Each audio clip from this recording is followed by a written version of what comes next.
the fifth book of Moses, called Deuteronomy. Chapter 1. These be the words which Moses spake unto all Israel on this side Jordan in the wilderness, in the plain over against the Red Sea, between Paran and Tophel, and Laban, and Hazeroth, and Dizahab. There are 11 days' journey from Horeb by the way of Mount Seir unto Kadesh Barnea. And it came to pass in the 40th year, in the 11th month, on the first day of the month, that Moses spake unto the children of Israel, according unto all that the Lord had given him in commandment unto them. After he had slain Sihon the king of the Amorites, which dwelt in Heshbon, and Og the king of Bashan, which dwelt at Ashtaroth in Edrei, on this side Jordan, in the land of Moab, began Moses to declare this law, saying, The Lord our God spake unto us in Horeb, saying, Ye have dwelt long enough in this mount. Turn you, and take your journey, and go to the mount of the Amorites, and unto all the places nigh thereunto in the plain, in the hills, and in the vale, and in the south, and by the seaside, to the land of the Canaanites, and unto Lebanon, unto the great river, the river Euphrates. Behold, I have set the land before you. Go in and possess the land which the Lord sware unto your fathers, Abraham, Isaac, and Jacob, to give unto them and to their seed after them. And I spake unto you at that time, saying, I am not able to bear you myself alone. The Lord your God hath multiplied you, and behold, ye are this day as the stars of heaven for multitude. The Lord God of your fathers make you 1,000 times so many more as ye are, and bless you, as he hath promised you. How can I myself alone bear your cumbrance, and your burden, and your strife? Take you wise men, and understanding, and known among your tribes, and I will make them rulers over you. And ye answered me and said, The thing which thou hast spoken is good for us to do. So I took the chief of your tribes, wise men and known, and made them heads over you, captains over thousands, and captains over hundreds, and captains over 50s, and captains over 10s, and officers among your tribes. And I charged your judges at that time, saying, Hear the causes between your brethren, and judge righteously between every man and his brother, and the stranger that is with him. Ye shall not respect persons in judgment, but ye shall hear the small as well as the great. Ye shall not be afraid of the face of man, for the judgment is God's, and the cause that is too hard for you, bring it unto me, and I will hear it. And I commanded you at that time all the things which ye should do. And when we departed from Horeb, we went through all that great and terrible wilderness, which ye saw by the way of the mountain of the Amorites, as the Lord our God commanded us, and we came to Kadesh Barnea. And I said unto you, Ye are come unto the mountain of the Amorites, which the Lord our God doth give unto us. Behold, the Lord thy God hath set the land before thee. Go up and possess it, as the Lord God of thy fathers hath said unto thee. Fear not, neither be discouraged.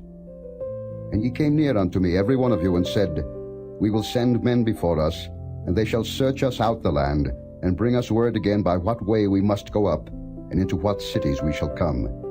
And the saying pleased me well. And I took 12 men of you, one of a tribe, and they turned and went up into the mountain, and came into the valley of Eshcol, and searched it out. And they took of the fruit of the land in their hands, and brought it down unto us, and brought us word again, and said, It is a good land which the Lord our God doth give us. Notwithstanding, ye would not go up, but rebelled against the commandment of the Lord your God.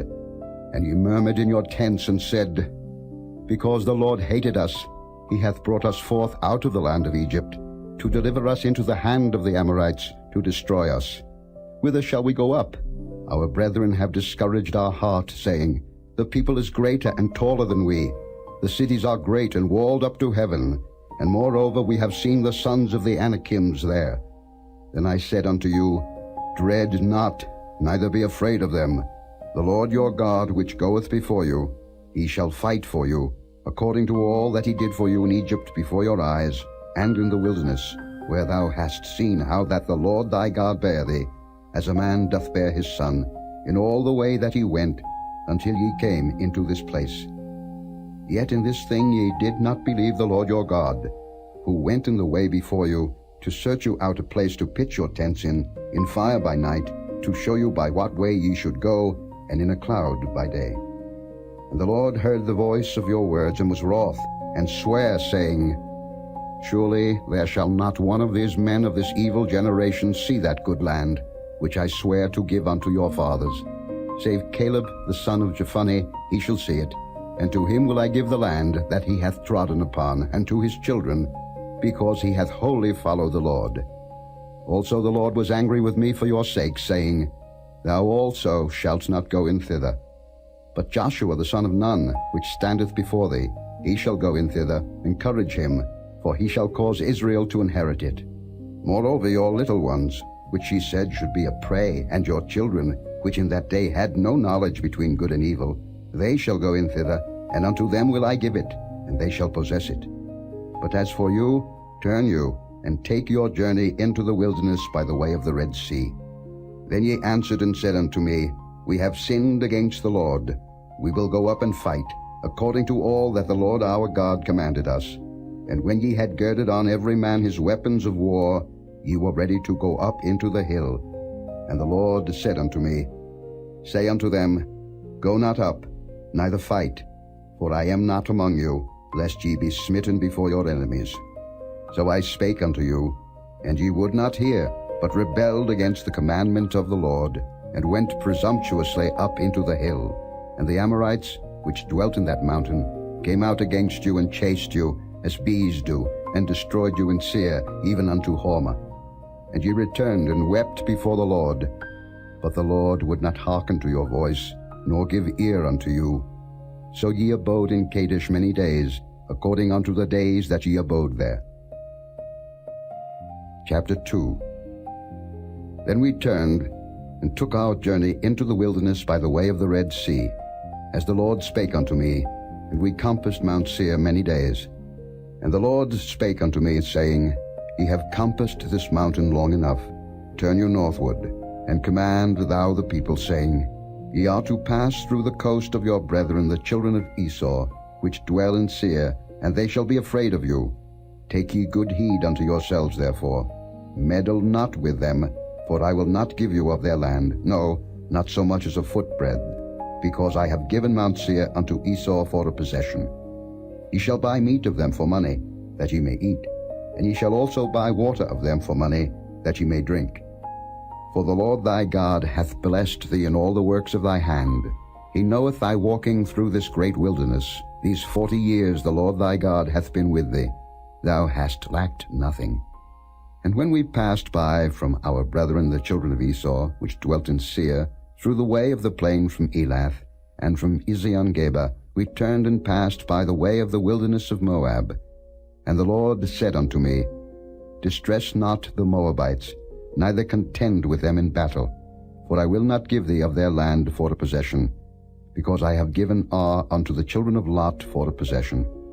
The Emims dwelt therein in times past, a people great and many and tall as the Anakims, which also were accounted giants as the Anakims, but the Moabites call them Emims.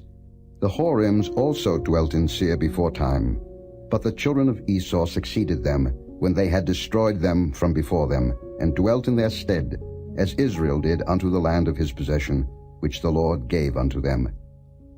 Now rise up, said I, and get you over the brook Zered. And we went over the brook Zered. And the space in which we came from Kadesh Barnea, until we were come over the brook Zered, was 38 years, until all the generation of the men of war were wasted out from among the host, as the Lord sware unto them. For indeed the hand of the Lord was against them, to destroy them from among the host, until they were consumed. So it came to pass, when all the men of war were consumed and dead from among the people, that the Lord spake unto me, saying, Thou art to pass over through Ar, the coast of Moab, this day. And when thou comest nigh over against the children of Ammon, distress them not, nor meddle with them, for I will not give thee of the land of the children of Ammon any possession, because I have given it unto the children of Lot for a possession. That also was accounted a land of giants. Giants dwelt therein in old time, and the Ammonites call them Zamzummims, a people great and many and tall as the Anakims. But the Lord destroyed them before them, and they succeeded them, and dwelt in their stead. As he did to the children of Esau, which dwelt in Seir, when he destroyed the whoredoms from before them, and they succeeded them, and dwelt in their stead even unto this day. And the Avims which dwelt in Hazerim, even unto Azar, the Caphtarims which came forth out of Caphtor, destroyed them, and dwelt in their stead. Rise ye up, take your journey, and pass over the river Arnon. Behold, I have given into thine hand Sihon the Amorite, king of Heshbon, and his land. Begin to possess it, and contend with him in battle. This day will I begin to put the dread of thee and the fear of thee upon the nations that are under the whole heaven, who shall hear report of thee, and shall tremble, and be in anguish because of thee. And I sent messengers out of the wilderness of Kedemoth unto Sihon king of Heshbon with words of peace, saying, Let me pass through thy land. I will go along by the highway. I will neither turn unto the right hand nor to the left. Thou shalt sell me meat for money that I may eat, and give me water for money that I may drink. Only I will pass through on my feet. As the children of Esau which dwell in Seir, and the Moabites which dwell in Ar did unto me, until I shall pass over Jordan into the land which the Lord our God giveth us. But Sihon king of Heshbon would not let us pass by him, for the Lord thy God hardened his spirit, and made his heart obstinate, that he might deliver him into thy hand, as appeareth this day. And the Lord said unto me, Behold, I have begun to give Sihon and his land before thee. Begin to possess, that thou mayest inherit his land. Then Sihon came out against us, he and all his people, to fight at Jahaz. And the Lord our God delivered him before us, and we smote him, and his sons, and all his people. And we took all his cities at that time, and utterly destroyed the men, and the women, and the little ones of every city. We left none to remain. Only the cattle we took for a prey unto ourselves, and the spoil of the cities which we took. From Aroah, which is by the brink of the river of Arnon, and from the city that is by the river, even unto Gilead, there was not one city too strong for us. The Lord our God delivered all unto us.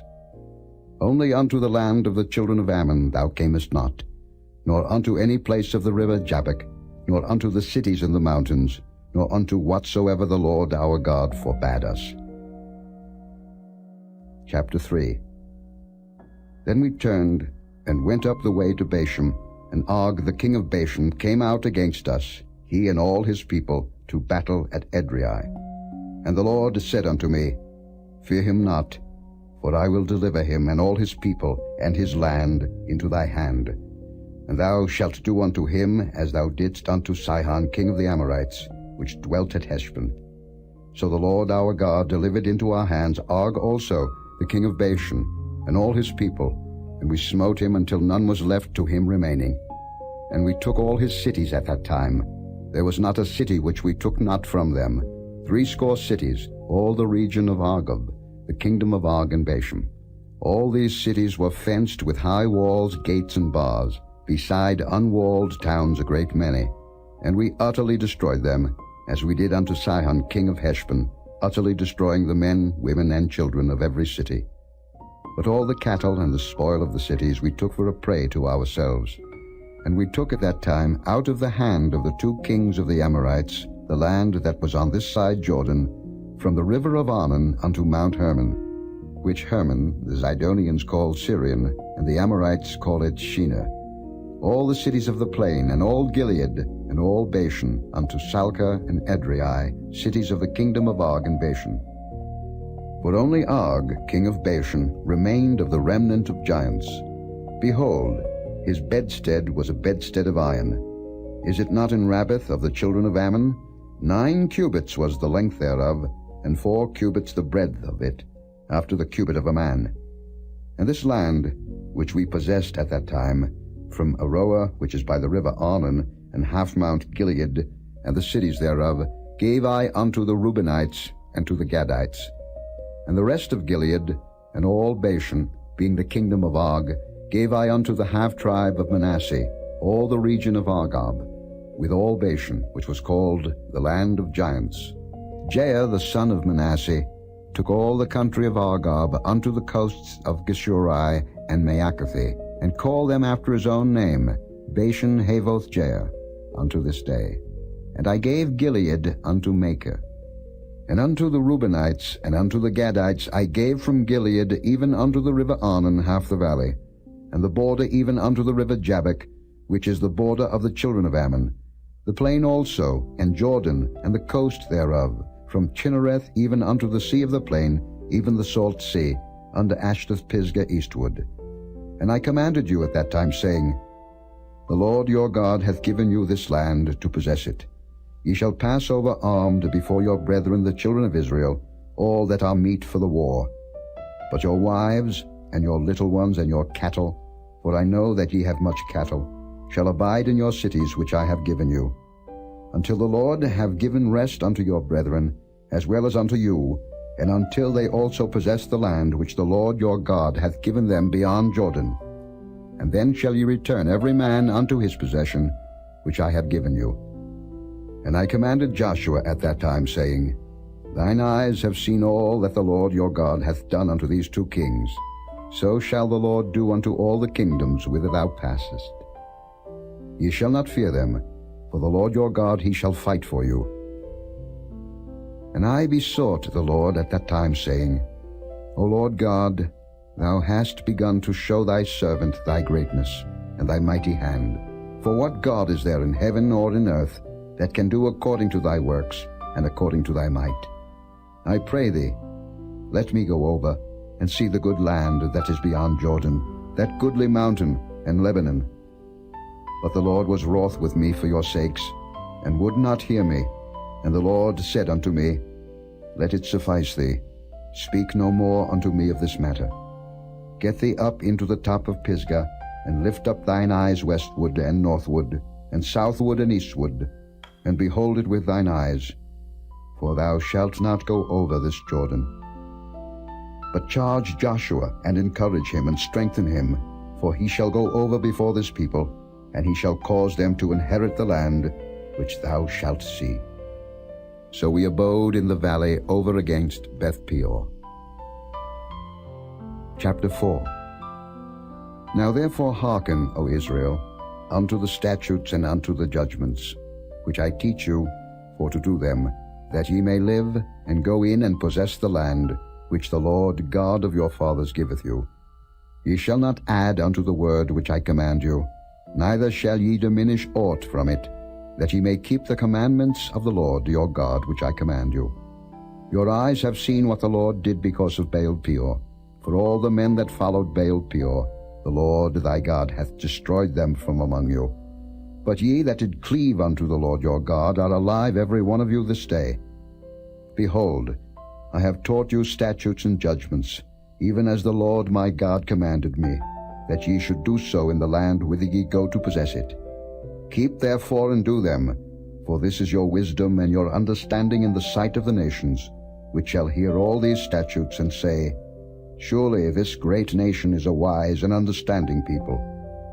For what nation is there so great, who hath God so nigh unto them, as the Lord our God is in all things that we call upon him for?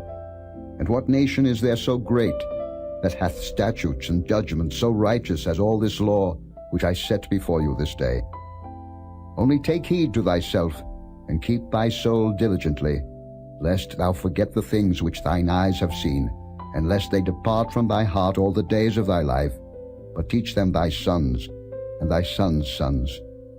Especially the day that thou stoodest before the Lord thy God in Horeb, when the Lord said unto me, Gather me the people together, and I will make them hear my words, that they may learn to fear me all the days that they shall live upon the earth, and that they may teach their children.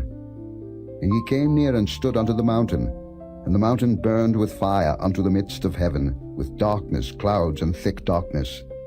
And the Lord spake unto you out of the midst of the fire. Ye heard the voice of the words, but saw no similitude, only ye heard a voice. And he declared unto you his covenant, which he commanded you to perform, even 10 commandments, and he wrote them upon 2 tables of stone. And the Lord commanded me at that time to teach you statutes and judgments, that ye might do them in the land whither ye go over to possess it. Take ye therefore good heed unto yourselves, For ye saw no manner of similitude on the day that the Lord spake unto you in Horeb, out of the midst of the fire, lest ye corrupt yourselves, and make you a graven image, the similitude of any figure, the likeness of male or female, the likeness of any beast that is on the earth, the likeness of any winged fowl that flieth in the air, the likeness of anything that creepeth on the ground, the likeness of any fish that is in the waters beneath the earth. And lest thou lift up thine eyes unto heaven, and when thou seest the sun and the moon and the stars, even all the host of heaven, shouldest be driven to worship them and serve them, which the Lord thy God hath divided unto all nations under the whole heaven. But the Lord hath taken you, and brought you forth out of the iron furnace, even out of Egypt, to be unto him a people of inheritance, as ye are this day. Furthermore, the Lord was angry with me for your sakes, and sware that I should not go over Jordan, and that I should not go in unto that good land, which the Lord thy God giveth thee for an inheritance. But I must die in this land. I must not go over Jordan, but ye shall go over, and possess that good land. Take heed unto yourselves, lest ye forget the covenant of the Lord your God, which he made with you, and make you a graven image, or the likeness of any thing, which the Lord thy God hath forbidden thee. For the Lord thy God is a consuming fire, even a jealous God. When thou shalt beget children, and children's children, and ye shall have remained long in the land, and shall corrupt yourselves, and make a graven image, or the likeness of any thing, and shall do evil in the sight of the Lord thy God, to provoke him to anger, I call heaven and earth to witness against you this day, that ye shall soon utterly perish from off the land whereunto ye go over Jordan to possess it. Ye shall not prolong your days upon it, but shall utterly be destroyed. And the Lord shall scatter you among the nations, and ye shall be left few in number among the heathen, whither the Lord shall lead you. And there ye shall serve gods, the work of men's hands, wood and stone, which neither see, nor hear, nor eat, nor smell. But if from thence thou shalt seek the Lord thy God, thou shalt find him, if thou seek him with all thy heart, and with all thy soul. When thou art in tribulation, and all these things are come upon thee, even in the latter days, if thou turn to the Lord thy God, and shalt be obedient unto his voice. For the Lord thy God is a merciful God. He will not forsake thee, neither destroy thee, nor forget the covenant of thy fathers which he sware unto them. For ask now of the days that are past, which were before thee, since the day that God created man upon the earth, and ask from the one side of heaven unto the other, whether there hath been any such thing as this great thing is, or hath been heard like it. Did ever people hear the voice of God speaking out of the midst of the fire, as thou hast heard and live? Or hath God essayed to go and take him a nation from the midst of another nation, by temptations, by signs, and by wonders, and by war, and by a mighty hand, and by a stretched out arm, and by great terrors, according to all that the Lord your God did for you in Egypt before your eyes? Unto thee it was showed, that thou mightest know that the Lord he is God, there is none else beside him. Out of heaven he made thee to hear his voice, that he might instruct thee, and upon earth he showed thee his great fire, and thou heardest his words out of the midst of the fire. And because he loved thy fathers, therefore he chose their seed after them, and brought thee out in his sight with his mighty power out of Egypt, to drive out nations from before thee greater and mightier than thou art, to bring thee in, to give thee their land for an inheritance, as it is this day. Know therefore this day, and consider it in thine heart, that the Lord he is God in heaven above, and upon the earth beneath, there is none else. Thou shalt keep therefore his statutes and his commandments, which I command thee this day, that it may go well with thee and with thy children after thee, and that thou mayest prolong thy days upon the earth, which the Lord thy God giveth thee forever. Then Moses severed 3 cities on this side Jordan toward the sunrising, that the slayer might flee thither, which should kill his neighbor unawares, and hated him not in times past, and that fleeing unto one of these cities he might live, namely Bezer in the wilderness, in the plain country of the Reubenites, and Ramoth in Gilead of the Gadites, and Golden in Bashan of the Manassites. And this is the law which Moses set before the children of Israel, These are the testimonies and the statutes and the judgments which Moses spake unto the children of Israel, after they came forth out of Egypt on this side Jordan, in the valley over against Beth Peor, in the land of Sihon, king of the Amorites, who dwelt at Heshbon, whom Moses and the children of Israel smote, after they were come forth out of Egypt. And they possessed his land, and the land of Og, king of Bashan, 2 kings of the Amorites, which were on this side Jordan toward the sunrising. From Aroah, which is by the bank of the river Arnon, even unto Mount Zion, which is Hermon, and all the plain on this side Jordan eastward, even unto the sea of the plain, unto the springs of Pisgah. Chapter 5. And Moses called all Israel, and said unto them, Hear, O Israel, the statutes and judgments which I speak in your ears this day, that ye may learn them, and keep and do them. The Lord our God made a covenant with us in Horeb. The Lord made not this covenant with our fathers, but with us, even us, who are all of us here alive this day. The Lord talked with you face to face in the mount out of the midst of the fire.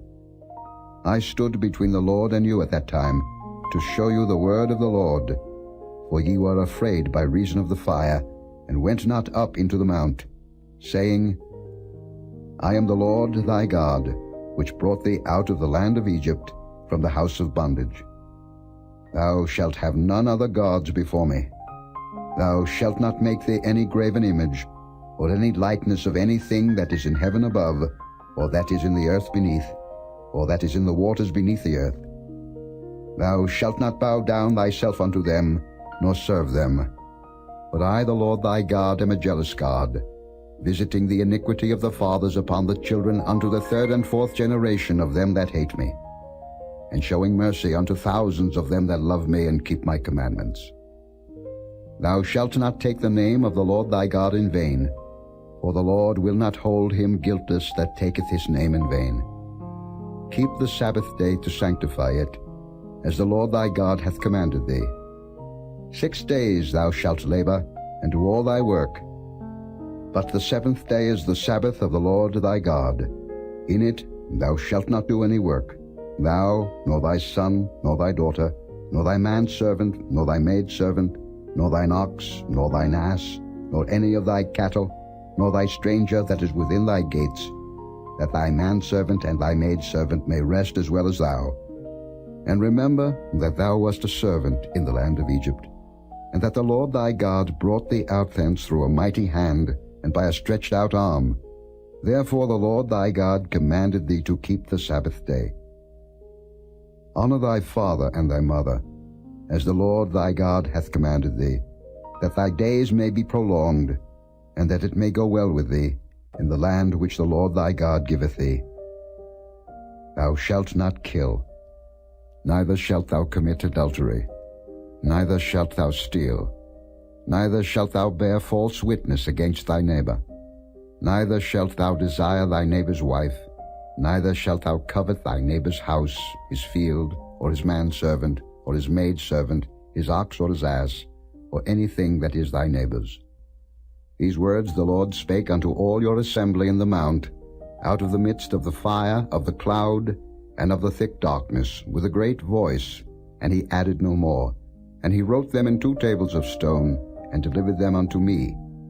And it came to pass, when ye heard the voice out of the midst of the darkness, for the mountain did burn with fire, that ye came near unto me, even all the heads of your tribes and your elders, and ye said, Behold, the Lord our God hath showed us his glory and his greatness, and we have heard his voice out of the midst of the fire.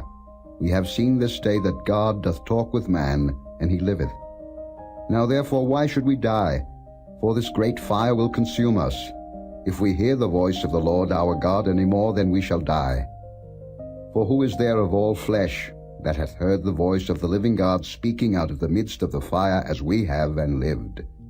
Go thou near, and hear all that the Lord our God shall say, and speak thou unto us all that the Lord our God shall speak unto thee, and we will hear it and do it. And the Lord heard the voice of your words, when ye spake unto me, and the Lord said unto me, I have heard the voice of the words of this people, which they have spoken unto thee. They have well said all that they have spoken. Oh, that there were such an heart in them, that they would fear me, and keep all my commandments always, that it might be well with them, and with their children forever. Go say to them, Get you into your tents again. But as for thee, stand thou here by me, and I will speak unto thee all the commandments, and the statutes and the judgments, which thou shalt teach them, that they may do them in the land which I give them to possess it. Ye shall observe to do therefore as the Lord your God hath commanded you. Ye shall not turn aside to the right hand or to the left. Ye shall walk in all the ways which the Lord your God hath commanded you, that ye may live, and that it may be well with you, and that ye may prolong your days in the land which ye shall possess. Chapter 6. Now these are the commandments, the statutes, and the judgments, which the Lord your God commanded to teach you, that ye might do them in the land whither ye go to possess it. That thou mightest fear the Lord thy God, to keep all his statutes and his commandments, which I command thee, thou and thy son, and thy son's son, all the days of thy life, and that thy days may be prolonged. Hear therefore, O Israel, and observe to do it, that it may be well with thee, and that ye may increase mightily, as the Lord God of thy fathers hath promised thee, in the land that floweth with milk and honey. Hear, O Israel, the Lord our God is one Lord. And thou shalt love the Lord thy God with all thine heart, and with all thy soul, and with all thy might. And these words, which I command thee this day, shall be in thine heart. And thou shalt teach them diligently unto thy children, and shalt talk of them when thou sittest in thine house, and when thou walkest by the way, and when thou liest down, and when thou risest up. And thou shalt bind them for a sign upon thine hand, and they shall be as frontlets between thine eyes. And thou shalt write them upon the posts of thy house, and on thy gates. And it shall be, when the Lord thy God shall have brought thee into the land, which he sware unto thy fathers, to Abraham, to Isaac, and to Jacob, to give thee great and goodly cities, which thou buildedst not, and houses full of all good things, which thou filledst not, and wells digged, which thou diggedst not, vineyards and olive trees, which thou plantedst not, when thou shalt have eaten and be full. Then beware lest thou forget the Lord, which brought thee forth out of the land of Egypt, from the house of bondage. Thou shalt fear the Lord thy God, and serve him, and shalt swear by his name. Ye shall not go after other gods, of the gods of the people which are round about you. For the Lord thy God is a jealous God among you, lest the anger of the Lord thy God be kindled against thee, and destroy thee from off the face of the earth. Ye shall not tempt the Lord your God, as ye tempted him in Massah. Ye shall diligently keep the commandments of the Lord your God, and his testimonies, and his statutes, which he hath commanded thee. And thou shalt do that which is right and good in the sight of the Lord, that it may be well with thee, and that thou mayest go in and possess the good land which the Lord sware unto thy fathers, to cast out all thine enemies from before thee, as the Lord hath spoken. And when thy son asketh thee in time to come, saying, What mean the testimonies, and the statutes, and the judgments, which the Lord our God hath commanded you? Then thou shalt say unto thy son, We were Pharaoh's bondmen in Egypt, and the Lord brought us out of Egypt with a mighty hand. And the Lord showed signs and wonders, great and sore, upon Egypt, upon Pharaoh, and upon all his household before our eyes. And he brought us out from thence, that he might bring us in, to give us the land which he sware unto our fathers. And the Lord commanded us to do all these statutes, to fear the Lord our God, for our good always, that he might preserve us alive, as it is at this day. And it shall be our righteousness, if we observe to do all these commandments before the Lord our God, as he hath commanded us. Chapter 7. When the Lord thy God shall bring thee into the land whither thou goest to possess it, and hath cast out many nations before thee, the Hittites, and the Girgashites, and the Amorites, and the Canaanites, and the Perizzites, and the Hivites, and the Jebusites, 7 nations greater and mightier than thou, and when the Lord thy God shall deliver them before thee, thou shalt smite them, and utterly destroy them. Thou shalt make no covenant with them, nor show mercy unto them. Neither shalt thou make marriages with them. Thy daughter thou shalt not give unto his son, nor his daughter shalt thou take unto thy son. For they will turn away thy son from following me, that they may serve other gods. So will the anger of the Lord be kindled against you, and destroy thee suddenly. But thus shall ye deal with them. Ye shall destroy their altars, and break down their images, and cut down their groves, and burn their graven images with fire. For thou art an holy people unto the Lord thy God. The Lord thy God hath chosen thee to be a special people unto himself, above all people that are upon the face of the earth. The Lord did not set his love upon you, nor choose you, because ye were more in number than any people, for ye were the fewest of all people. But because the Lord loved you, and because he would keep the oath which he had sworn unto your fathers, hath the Lord brought you out with a mighty hand, and redeemed you out of the house of bondmen from the hand of Pharaoh king of Egypt. Know therefore that the Lord thy God, he is God, the faithful God, which keepeth covenant and mercy with them that love him, and keep his commandments to 1,000 generations, and repayeth them that hate him to their face to destroy them. He will not be slack to him that hateth him. He will repay him to his face. Thou shalt therefore keep the commandments and the statutes and the judgments, which I command thee this day, to do them. Wherefore it shall come to pass, if ye hearken to these judgments, and keep and do them, that the Lord thy God shall keep unto thee the covenant and the mercy which he sware unto thy fathers. And he will love thee, and bless thee, and multiply thee. He will also bless the fruit of thy womb, and the fruit of thy land, thy corn and thy wine, and thine oil, the increase of thy kine, and the flocks of thy sheep, in the land which he sware unto thy fathers to give thee. Thou shalt be blessed above all people. There shall not be male or female barren among you, but among your cattle. And the Lord will take away from thee all sickness, and will put none of the evil diseases of Egypt, which thou knowest, upon thee, but will lay them upon all them that hate thee. And thou shalt consume all the people which the Lord thy God shall deliver thee. Thine eye shall have no pity upon them, neither shalt thou serve their gods, for that will be a snare unto thee. If thou shalt say in thine heart, These nations are more than I, how can I dispossess them? Thou shalt not be afraid of them, but shalt well remember what the Lord thy God did unto Pharaoh and unto all Egypt. The great temptations which thine eyes saw, and the signs and the wonders, and the mighty hand, and the stretched out arm, whereby the Lord thy God brought thee out, so shall the Lord thy God do unto all the people of whom thou art afraid. Moreover, the Lord thy God will send the hornet among them, until they that are left and hide themselves from thee be destroyed. Thou shalt not be affrighted at them, for the Lord thy God is among you, a mighty God and terrible. And the Lord thy God will put out those nations before thee by little and little. Thou mayest not consume them at once, lest the beast of the field increase upon thee. But the Lord thy God shall deliver them unto thee, and shall destroy them with a mighty destruction, until they be destroyed. And he shall deliver their kings into thine hand, and thou shalt destroy their name from under heaven. There shall no man be able to stand before thee, until thou have destroyed them. The graven images of their gods shall ye burn with fire.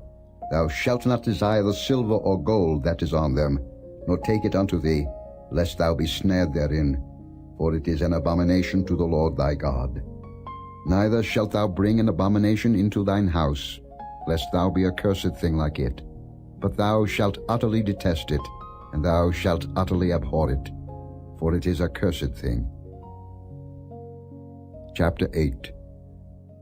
All the commandments which I command thee this day shall ye observe to do, that ye may live, and multiply, and go in and possess the land which the Lord sware unto your fathers. And thou shalt remember all the way which the Lord thy God led thee these 40 years in the wilderness, to humble thee, and to prove thee, to know what was in thine heart, whether thou wouldest keep his commandments or no.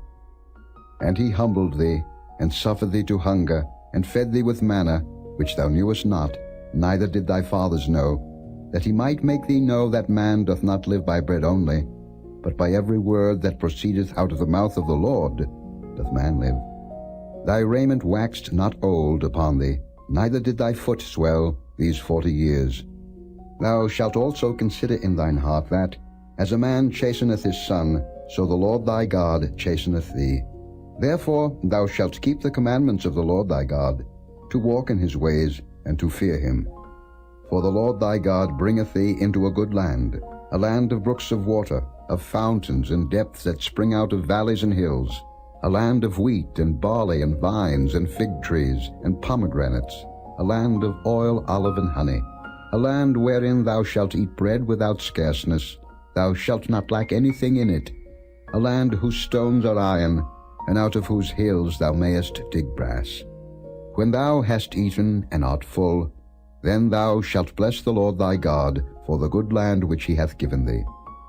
Beware that thou forget not the Lord thy God, in not keeping his commandments, and his judgments, and his statutes, which I command thee this day, lest when thou hast eaten and art full, and hast built goodly houses and dwelt therein, and when thy herds and thy flocks multiply, and thy silver and thy gold is multiplied, and all that thou hast is multiplied, then thine heart be lifted up, and thou forget the Lord thy God, which brought thee forth out of the land of Egypt, from the house of bondage, who led thee through that great and terrible wilderness, wherein were fiery serpents and scorpions and drought, where there was no water, who brought thee forth water out of the rock of flint, who fed thee in the wilderness with manna, which thy fathers knew not, that he might humble thee, and that he might prove thee, to do thee good at thy latter end.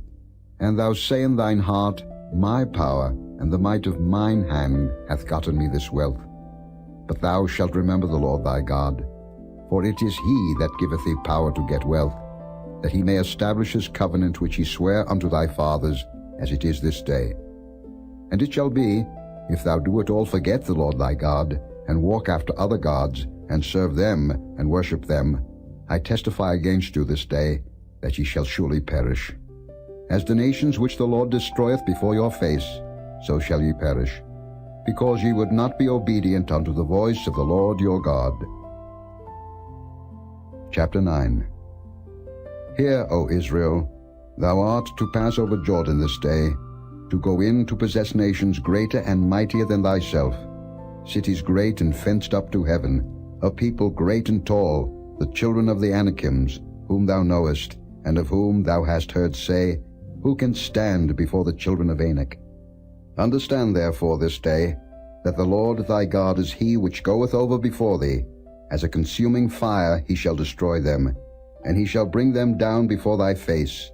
So shalt thou drive them out, and destroy them quickly, as the Lord hath said unto thee. Speak not thou in thine heart, after that the Lord thy God hath cast them out from before thee, saying, For my righteousness the Lord hath brought me in to possess this land. But for the wickedness of these nations the Lord doth drive them out from before thee. Not for thy righteousness, or for the uprightness of thine heart, dost thou go to possess their land, but for the wickedness of these nations the Lord thy God doth drive them out from before thee, and that he may perform the word which the Lord sware unto thy fathers, Abraham, Isaac, and Jacob. Understand therefore that the Lord thy God giveth thee not this good land to possess it for thy righteousness, for thou art a stiff-necked people. Remember, and forget not, how thou provokedst the Lord thy God to wrath in the wilderness, from the day that thou didst depart out of the land of Egypt, until ye came unto this place. Ye have been rebellious against the Lord. Also in Horeb ye provoked the Lord to wrath, so that the Lord was angry with you to have destroyed you.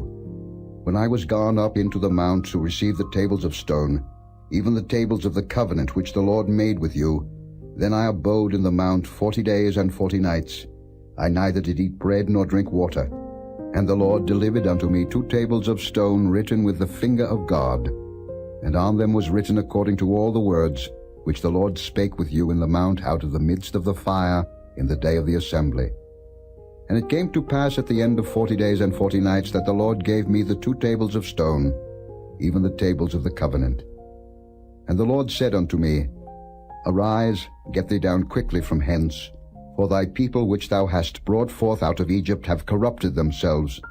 They are quickly turned aside out of the way which I commanded them. They have made them a molten image. Furthermore the Lord spake unto me, saying, I have seen this people, and behold, it is a stiff-necked people. Let me alone, that I may destroy them, and blot out their name from under heaven, and I will make of thee a nation mightier and greater than they. So I turned, and came down from the mount, and the mount burned with fire, and the 2 tables of the covenant were in my 2 hands. And I looked, and behold, ye had sinned against the Lord your God, and had made you a molten calf. Ye had turned aside quickly out of the way which the Lord had commanded you. And I took the 2 tables, and cast them out of my 2 hands, and brake them before your eyes. And I fell down before the Lord, as at the first, 40 days and 40 nights. I did neither eat bread nor drink water, because of all your sins which ye sinned, in doing wickedly in the sight of the Lord, to provoke him to anger. For I was afraid of the anger and hot displeasure, wherewith the Lord was wroth against you, to destroy you. But the Lord hearkened unto me at that time also. And the Lord was very angry with Aaron to have destroyed him, and I prayed for Aaron also the same time. And I took your sin, the calf which ye had made, and burnt it with fire, and stamped it, and ground it very small, even until it was as small as dust. And I cast the dust thereof into the brook that descended out of the mount. And at Taberah, and at Massa, and at Kibroth-hattaavah ye provoked the Lord to wrath. Likewise, when the Lord sent you from Kadesh-barnea, saying, Go up and possess the land which I have given you, then ye rebelled against the commandment of the Lord your God, and ye believed him not, nor hearkened to his voice. Ye have been rebellious against the Lord from the day that I knew you. Thus I fell down before the Lord 40 days and 40 nights, as I fell down at the first, because the Lord had said he would destroy you. I prayed therefore unto the Lord, and said, O Lord God, destroy not thy people and thine inheritance, which thou hast redeemed through thy greatness, which thou hast brought forth out of Egypt with a mighty hand. Remember thy servants, Abraham, Isaac, and Jacob. Look not unto the stubbornness of this people, nor to their wickedness, nor to their sin, lest the land whence thou broughtest us out say, Because the Lord was not able to bring them into the land which he promised them, and because he hated them, he hath brought them out to slay them in the wilderness. Yet they are thy people, and thine inheritance, which thou broughtest out by thy mighty power, and by thy stretched out arm. Chapter 10. At that time the Lord said unto me, Hew thee 2 tables of stone like unto the first, and come up unto me into the mount, and make thee an ark of wood. And I will write on the tables the words that were in the first tables which thou brakest, and thou shalt put them in the ark.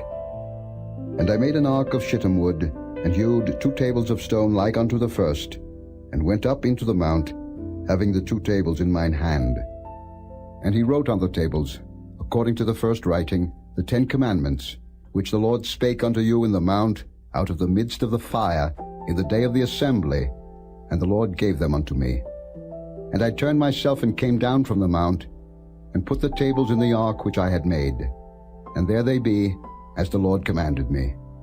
And the children of Israel took their journey from Beeroth of the children of Jaachin to Moserah. There Aaron died, and there he was buried, and Eleazar his son ministered in the priest's office in his stead. From thence they journeyed unto Gudgodah, and from Gudgodah to Jotbath, a land of rivers of waters. At that time the Lord separated the tribe of Levi, to bear the ark of the covenant of the Lord, to stand before the Lord to minister unto him, and to bless in his name unto this day. Wherefore Levi hath no part nor inheritance with his brethren. The Lord is his inheritance, according as the Lord thy God promised him. And I stayed in the mount, according to the first time, 40 days and 40 nights. And the Lord hearkened unto me at that time also, and the Lord would not destroy thee. And the Lord said unto me, Arise, take thy journey before the people, that they may go in and possess the land, which I swear unto their fathers to give unto them. And now, Israel, what doth the Lord thy God require of thee? But to fear the Lord thy God, to walk in all his ways, and to love him, and to serve the Lord thy God with all thy heart and with all thy soul, to keep the commandments of the Lord and his statutes, which I command thee this day for thy good. Behold, the heaven and the heaven of heavens is the Lord's thy God, the earth also, with all that therein is. Only the Lord had a delight in thy fathers to love them, and he chose their seed after them, even you above all people, as it is this day. Circumcise therefore the foreskin of your heart, and be no more stiff-necked. For the Lord your God is God of gods, and Lord of lords, a great God, a mighty and a terrible, which regardeth not persons nor taketh reward. He doth execute the judgment of the fatherless and widow, and loveth the stranger, in giving him food and raiment. Love ye therefore the stranger, for ye were strangers in the land of Egypt. Thou shalt fear the Lord thy God, him shalt thou serve, and to him shalt thou cleave, and swear by his name. He is thy praise, and he is thy God, that hath done for thee these great and terrible things, which thine eyes have seen. Thy fathers went down into Egypt with 70 persons, and now the Lord thy God hath made thee as the stars of heaven for multitude. Chapter 11. Therefore thou shalt love the Lord thy God, and keep his charge and his statutes and his judgments and his commandments alway.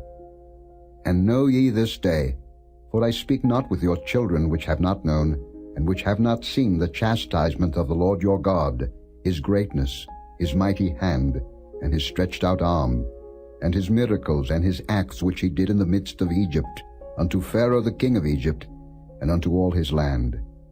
And what he did unto the army of Egypt, unto their horses, and to their chariots, how he made the water of the Red Sea to overflow them, as they pursued after you, and how the Lord hath destroyed them unto this day.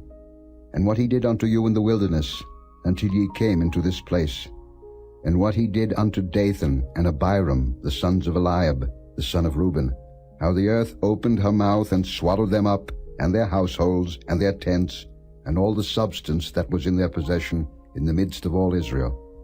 But your eyes have seen all the great acts of the Lord which he did. Therefore shall ye keep all the commandments which I command you this day, that ye may be strong, and go in and possess the land, whither ye go to possess it, and that ye may prolong your days in the land, which the Lord sware unto your fathers, to give unto them and to their seed, a land that floweth with milk and honey. For the land, whither thou goest in to possess it, is not as the land of Egypt, from whence ye came out, where thou sowedst thy seed, and wateredst it with thy foot, as a garden of herbs.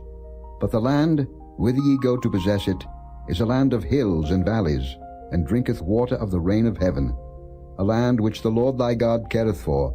The eyes of the Lord thy God are always upon it, from the beginning of the year even unto the end of the year.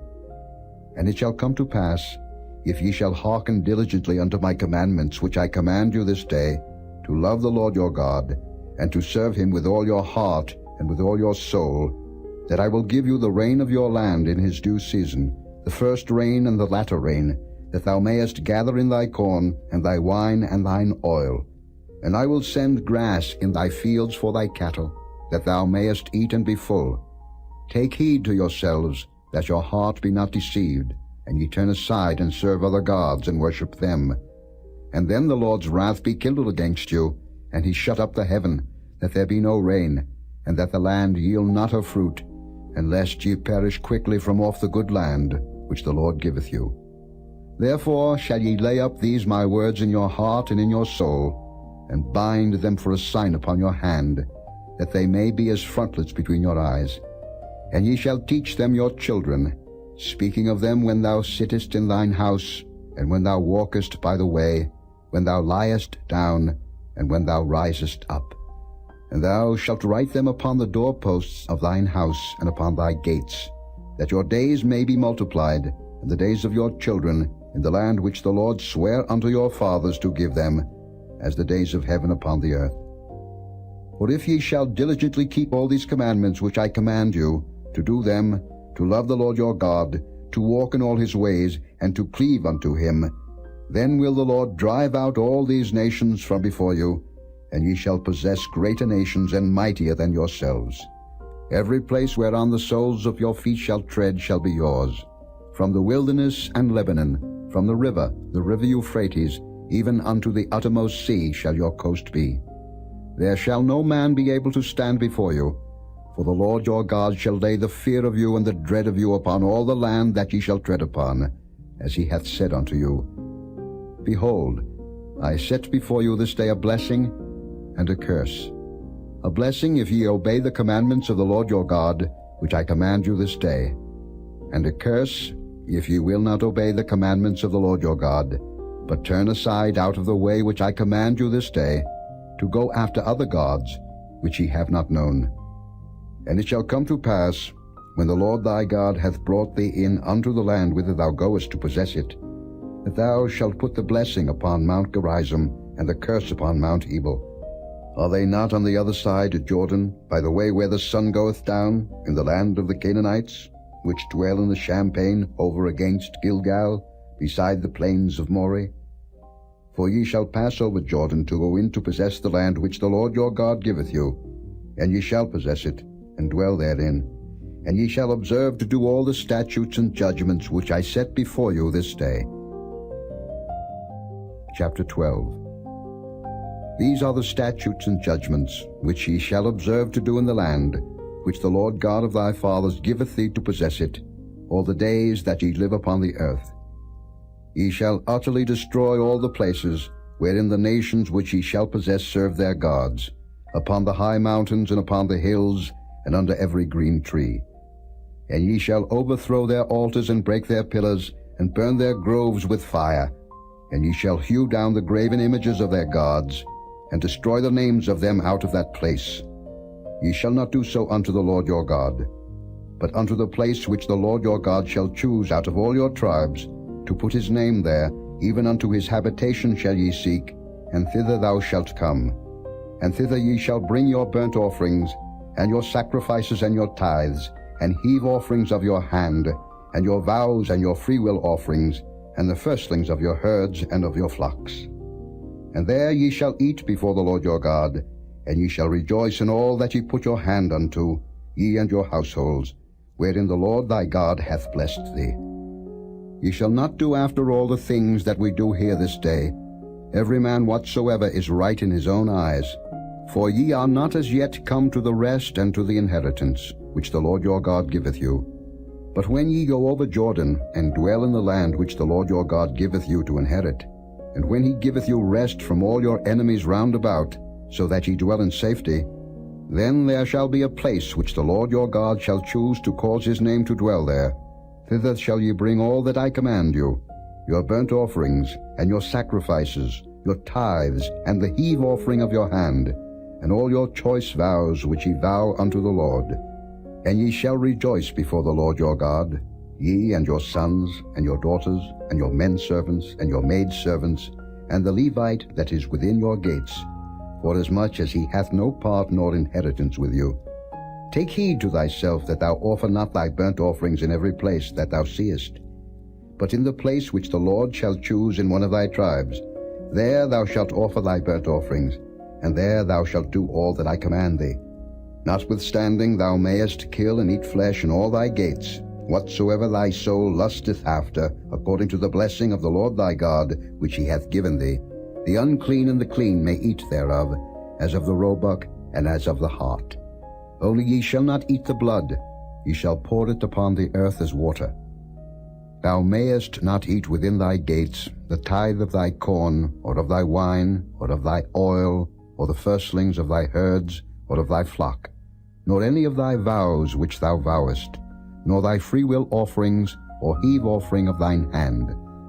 But thou must eat them before the Lord thy God, in the place which the Lord thy God shall choose, thou and thy son, and thy daughter, and thy manservant, and thy maidservant, and the Levite that is within thy gates, and thou shalt rejoice before the Lord thy God in all that thou puttest thine hands unto. Take heed to thyself that thou forsake not the Levite, as long as thou livest upon the earth. When the Lord thy God shall enlarge thy border, as he hath promised thee, and thou shalt say, I will eat flesh, because thy soul longeth to eat flesh, thou mayest eat flesh, whatsoever thy soul lusteth after. If the place which the Lord thy God hath chosen to put his name there be too far from thee, then thou shalt kill of thy herd and of thy flock, which the Lord hath given thee, as I have commanded thee, and thou shalt eat in thy gates whatsoever thy soul lusteth after. Even as the roebuck and the hart is eaten, so thou shalt eat them. The unclean and the clean shall eat of them alike. Only be sure that thou eat not the blood, for the blood is the life, and thou mayest not eat the life with the flesh. Thou shalt not eat it, thou shalt pour it upon the earth as water. Thou shalt not eat it, that it may go well with thee, and with thy children after thee, when thou shalt do that which is right in the sight of the Lord. Only thy holy things which thou hast, and thy vows, thou shalt take, and go unto the place which the Lord shall choose.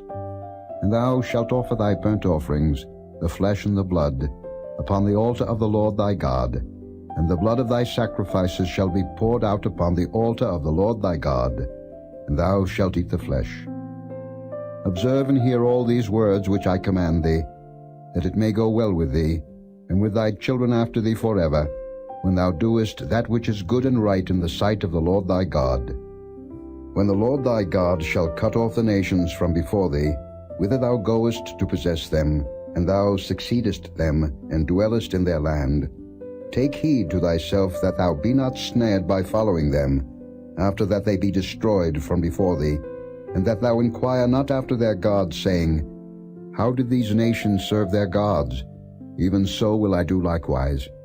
Thou shalt not do so unto the Lord thy God. For every abomination to the Lord, which he hateth, have they done unto their gods. For even their sons and their daughters they have burnt in the fire to their gods. What things soever I command you, observe to do it. Thou shalt not add thereto, nor diminish from it. Chapter 13. If there arise among you a prophet, or a dreamer of dreams, and giveth thee a sign or a wonder, and the sign or the wonder come to pass, whereof he spake unto thee, saying, Let us go after other gods, which thou hast not known, and let us serve them. Thou shalt not hearken unto the words of that prophet, or that dreamer of dreams. For the Lord your God proveth you, to know whether ye love the Lord your God with all your heart, and with all your soul. Ye shall walk after the Lord your God, and fear him, and keep his commandments, and obey his voice, and ye shall serve him, and cleave unto him. And that prophet, or that dreamer of dreams, shall be put to death, because he hath spoken to turn you away from the Lord your God, which brought you out of the land of Egypt, and redeemed you out of the house of bondage, to thrust thee out of the way which the Lord thy God commanded thee to walk in. So shalt thou put the evil away from the midst of thee. If thy brother, the son of thy mother, or thy son, or thy daughter, or the wife of thy bosom, or thy friend, which is as thine own soul, entice thee secretly, saying, Let us go and serve other gods, which thou hast not known, thou, nor thy fathers, namely, of the gods of the people which are round about you, nigh unto thee, or far off from thee, from the one end of the earth even unto the other end of the earth, thou shalt not consent unto him, nor hearken unto him, neither shall thine eye pity him, neither shalt thou spare, neither shalt thou conceal him.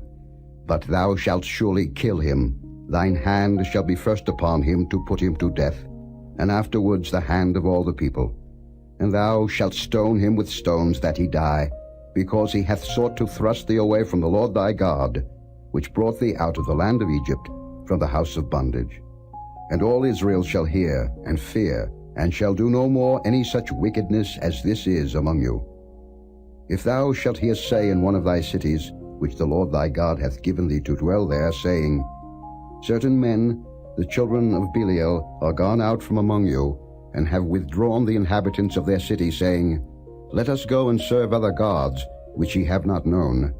Then shalt thou inquire, and make search, and ask diligently, and behold, if it be truth, and the thing certain, that such abomination is wrought among you, thou shalt surely smite the inhabitants of that city with the edge of the sword, destroying it utterly, and all that is therein, and the cattle thereof, with the edge of the sword.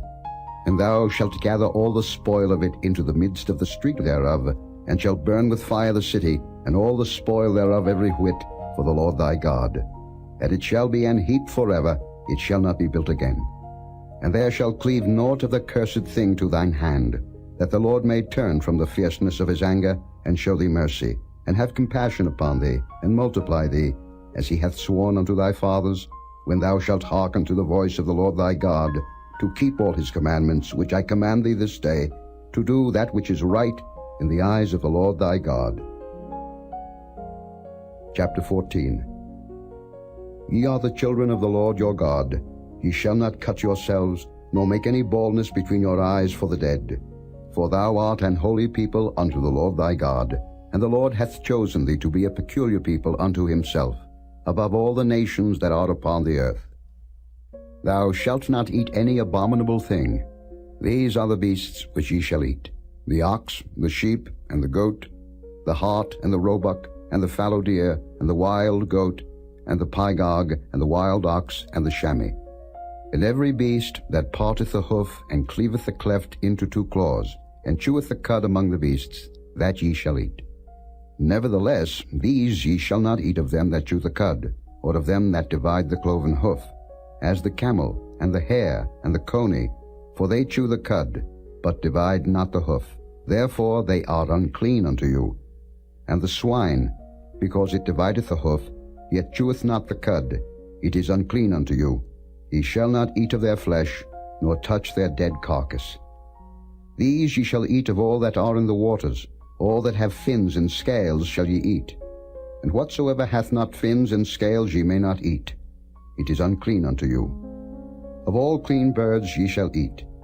But these are they of which ye shall not eat: the eagle, and the ossifrage, and the osprey, and the glede, and the kite, and the vulture after his kind, and every raven after his kind, and the owl, and the nighthawk, and the cuckoo, and the hawk after his kind, the little owl, and the great owl, and the swan, and the pelican, and the gier eagle, and the cormorant, and the stork, and the heron after her kind, and the lapwing, and the bat. And every creeping thing that flieth is unclean unto you. They shall not be eaten. But of all clean fowls ye may eat.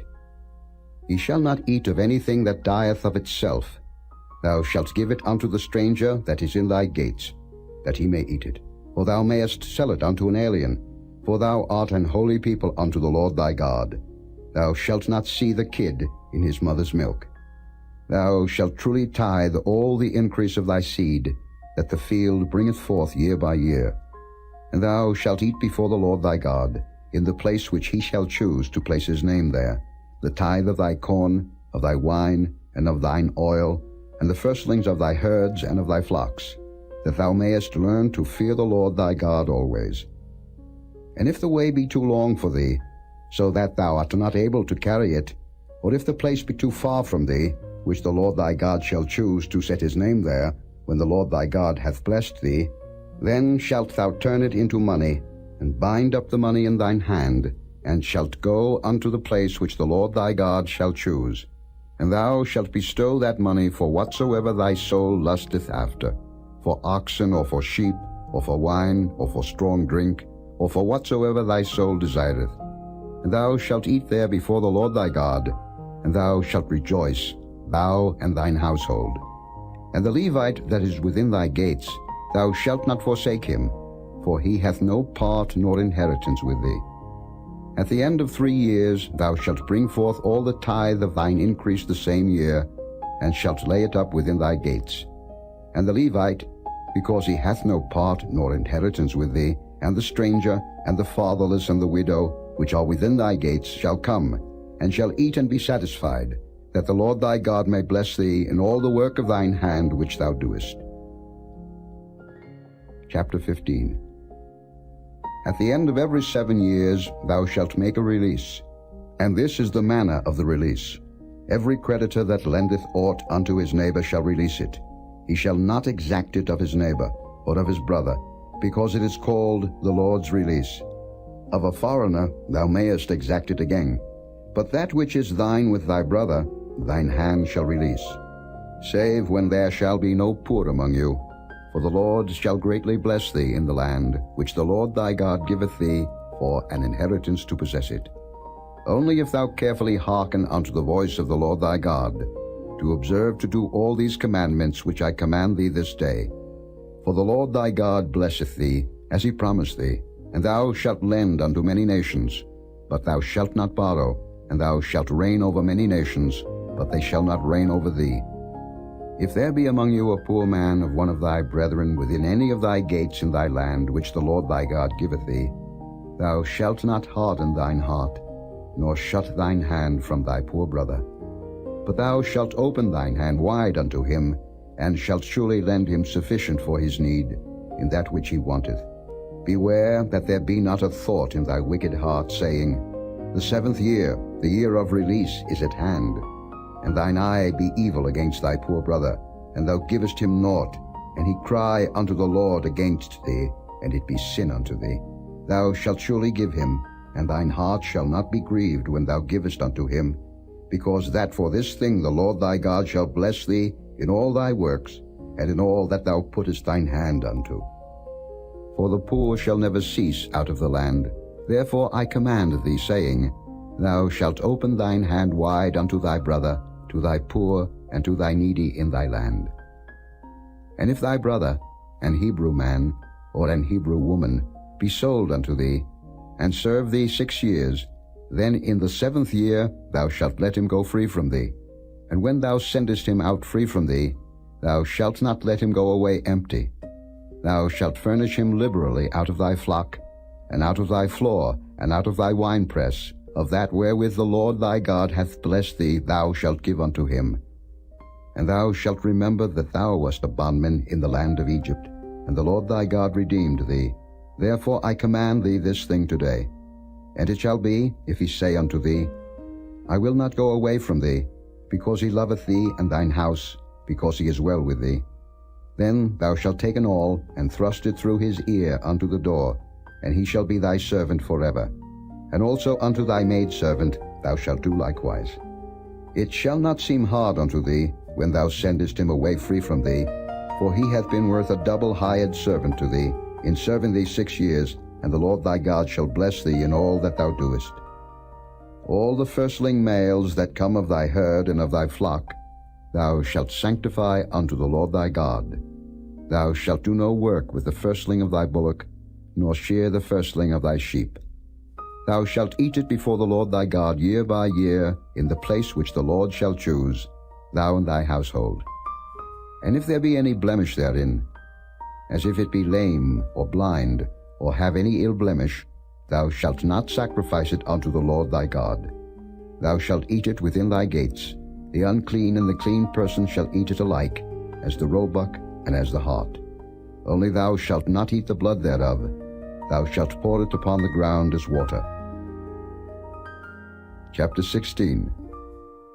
Observe the month of Abib, and keep the Passover unto the Lord thy God. For in the month of Abib the Lord thy God brought thee forth out of Egypt by night. Thou shalt therefore sacrifice the Passover unto the Lord thy God, of the flock and the herd, in the place which the Lord shall choose to place his name there. Thou shalt eat no leavened bread with it. 7 days shalt thou eat unleavened bread therewith, even the bread of affliction. For thou camest forth out of the land of Egypt in haste, that thou mayest remember the day when thou camest forth out of the land of Egypt, all the days of thy life. And there shall be no leavened bread seen with thee in all thy coast 7 days. Neither shall there anything of the flesh, which thou sacrificest the first day at even, remain all night until the morning. Thou mayest not sacrifice the Passover within any of thy gates, which the Lord thy God giveth thee, but at the place which the Lord thy God shall choose to place his name in. There thou shalt sacrifice the Passover at even, at the going down of the sun, at the season that thou camest forth out of Egypt. And thou shalt roast and eat it in the place which the Lord thy God shall choose. And thou shalt turn in the morning, and go unto thy tents. 6 days thou shalt eat unleavened bread, and on the 7th day shall be a solemn assembly to the Lord thy God. Thou shalt do no work therein. 7 weeks shalt thou number unto thee. Begin to number the 7 weeks from such time as thou beginnest to put the sickle to the corn. And thou shalt keep the feast of weeks unto the Lord thy God, with a tribute of a freewill offering of thine hand, which thou shalt give unto the Lord thy God, according as the Lord thy God hath blessed thee. And thou shalt rejoice before the Lord thy God, thou, and thy son, and thy daughter, and thy manservant, and thy maidservant, and the Levite that is within thy gates, and the stranger, and the fatherless, and the widow that are among you, in the place which the Lord thy God hath chosen to place his name there. And thou shalt remember that thou wast a bondman in Egypt, and thou shalt observe and do these statutes. Thou shalt observe the Feast of Tabernacles 7 days, after that thou hast gathered in thy corn and thy wine. And thou shalt rejoice in thy feast, thou and thy son, and thy daughter, and thy manservant, and thy maidservant, and the Levite, the stranger, and the fatherless, and the widow, that are within thy gates. 7 days shalt thou keep a solemn feast unto the Lord thy God, in the place which the Lord shall choose, because the Lord thy God shall bless thee in all thine increase, and in all the works of thine hands. Therefore thou shalt surely rejoice. 3 times in a year shall all thy males appear before the Lord thy God, in the place which he shall choose, in the feast of unleavened bread, and in the feast of weeks, and in the feast of tabernacles, and they shall not appear before the Lord empty.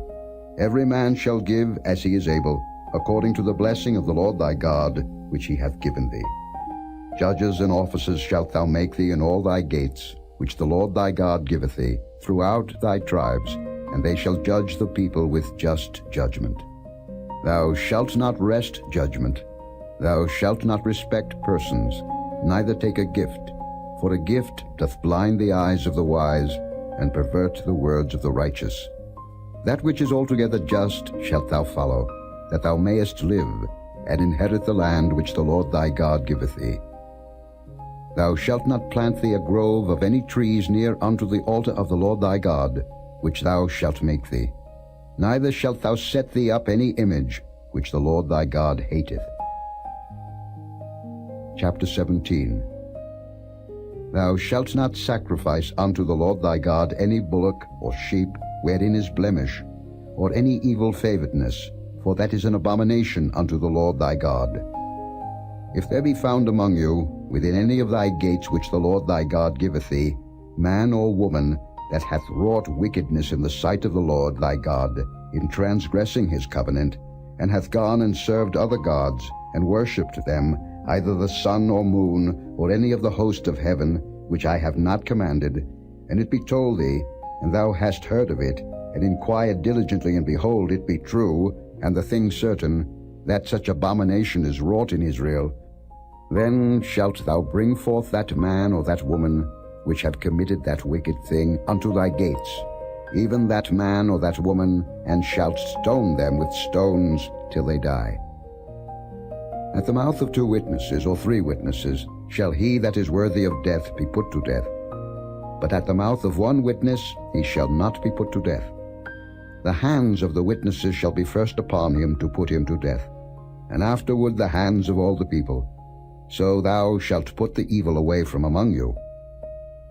If there arise a matter too hard for thee in judgment, between blood and blood, between plea and plea, and between stroke and stroke, being matters of controversy within thy gates, then shalt thou arise, and get thee up into the place which the Lord thy God shall choose.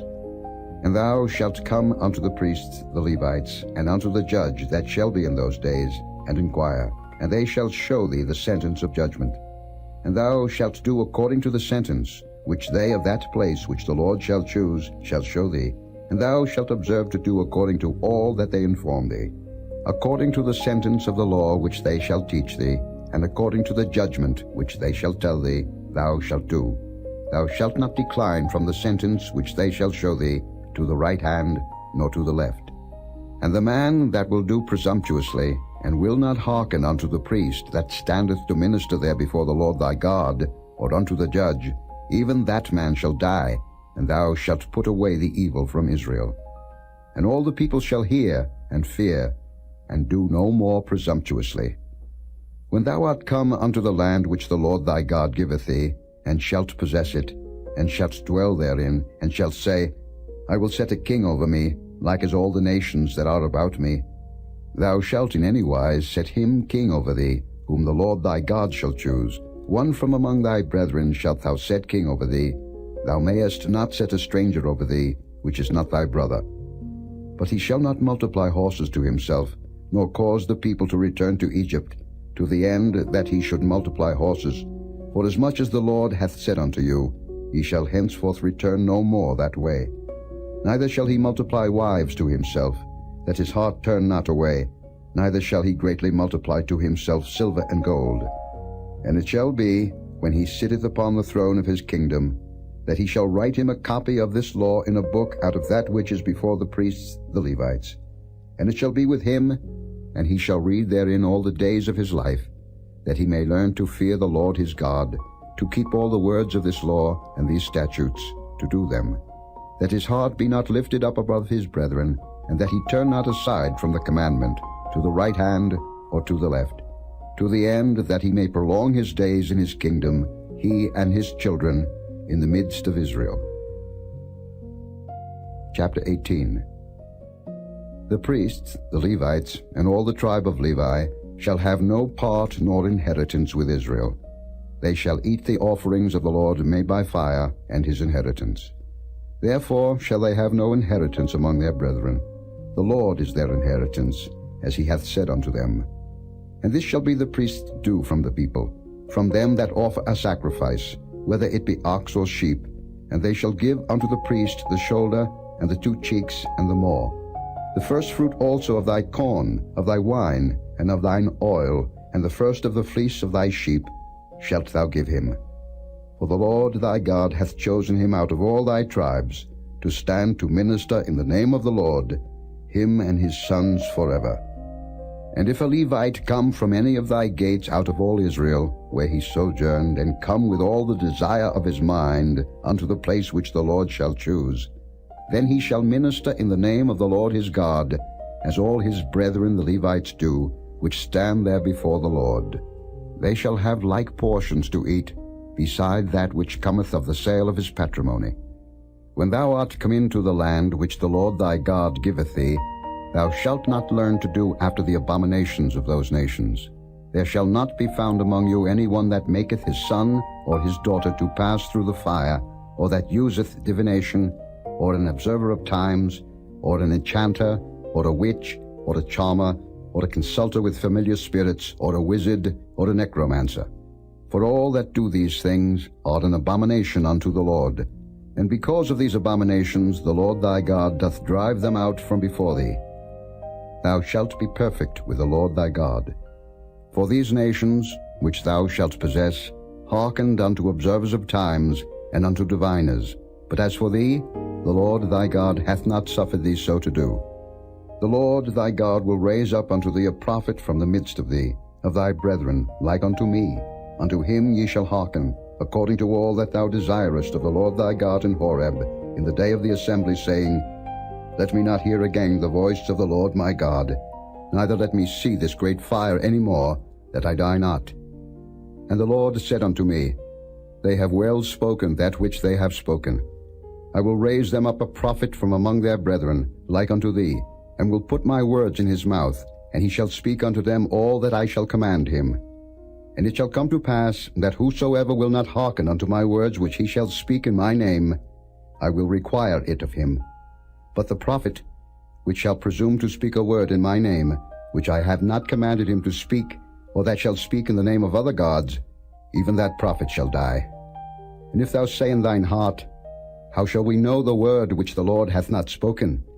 When a prophet speaketh in the name of the Lord, if the thing follow not, nor come to pass, that is the thing which the Lord hath not spoken, but the prophet hath spoken it presumptuously, thou shalt not be afraid of him. Chapter 19. When the Lord thy God hath cut off the nations, whose land the Lord thy God giveth thee, and thou succeedest them, and dwellest in their cities, and in their houses, thou shalt separate 3 cities for thee in the midst of thy land, which the Lord thy God giveth thee to possess it. Thou shalt prepare thee a way, and divide the coasts of thy land, which the Lord thy God giveth thee to inherit, into 3 parts, that every slayer may flee thither. And this is the case of the slayer, which shall flee thither, that he may live. Whoso killeth his neighbor ignorantly, whom he hated not in time past, as when a man goeth into the wood with his neighbor to hew wood, and his hand fetcheth a stroke with the axe to cut down the tree, and the head slippeth from the helve, and lighteth upon his neighbor that he die, he shall flee unto one of those cities and live. Lest the avenger of the blood pursue the slayer, while his heart is hot, and overtake him, because the way is long, and slay him, whereas he was not worthy of death, inasmuch as he hated him not in time past. Wherefore I command thee, saying, Thou shalt separate 3 cities for thee. And if the Lord thy God enlarge thy coast, as he hath sworn unto thy fathers, and give thee all the land which he promised to give unto thy fathers, if thou shalt keep all these commandments to do them, which I command thee this day, to love the Lord thy God, and to walk ever in his ways, Then shalt thou add 3 cities more for thee beside these 3, that innocent blood be not shed in thy land, which the Lord thy God giveth thee for an inheritance, and so blood be upon thee. But if any man hate his neighbor, and lie in wait for him, and rise up against him, and smite him mortally that he die, and fleeth into one of these cities, then the elders of his city shall send and fetch him thence, and deliver him into the hand of the avenger of blood, that he may die. Thine eyes shall not pity him, but thou shalt put away the guilt of innocent blood from Israel, that it may go well with thee. Thou shalt not remove thy neighbor's landmark, which they of old time have set in thine inheritance, which thou shalt inherit in the land that the Lord thy God giveth thee to possess it. 1 witness shall not rise up against a man for any iniquity, or for any sin, in any sin that he sinneth. At the mouth of 2 witnesses, or at the mouth of 3 witnesses shall the matter be established. If a false witness rise up against any man to testify against him that which is wrong, then both the men, between whom the controversy is, shall stand before the Lord, before the priests and the judges, which shall be in those days. And the judges shall make diligent inquisition, and behold, if the witness be a false witness, and hath testified falsely against his brother, then shall ye do unto him as he had thought to have done unto his brother. So shalt thou put the evil away from among you. And those which remain shall hear and fear, and shall henceforth commit no more any such evil among you. And thine eyes shall not pity, but life shall go for life, eye for eye, tooth for tooth, hand for hand, foot for foot. Chapter 20. When thou goest out to battle against thine enemies, and seest horses and chariots and a people more than thou, be not afraid of them. For the Lord thy God is with thee, which brought thee up out of the land of Egypt. And it shall be, when ye are come nigh unto the battle, that the priest shall approach and speak unto the people, and shall say unto them, Hear, O Israel, ye approach this day unto battle against your enemies. Let not your hearts faint, fear not, and do not tremble, neither be ye terrified because of them. For the Lord your God is he that goeth with you, to fight for you against your enemies, to save you. And the officers shall speak unto the people, saying, What man is there that hath built a new house, and hath not dedicated it? Let him go and return to his house, lest he die in the battle, and another man dedicate it. And what man is he that hath planted a vineyard, and hath not yet eaten of it? Let him also go and return unto his house, lest he die in the battle, and another man eat of it. And what man is there that hath betrothed the wife, and hath not taken her? Let him go and return unto his house, lest he die in the battle, and another man take her. And the officers shall speak further unto the people, and they shall say, What man is there that is fearful and faint-hearted? Let him go and return unto his house, lest his brethren's heart faint as well as his heart. And it shall be, when the officers have made an end of speaking unto the people, that they shall make captains of the armies to lead the people.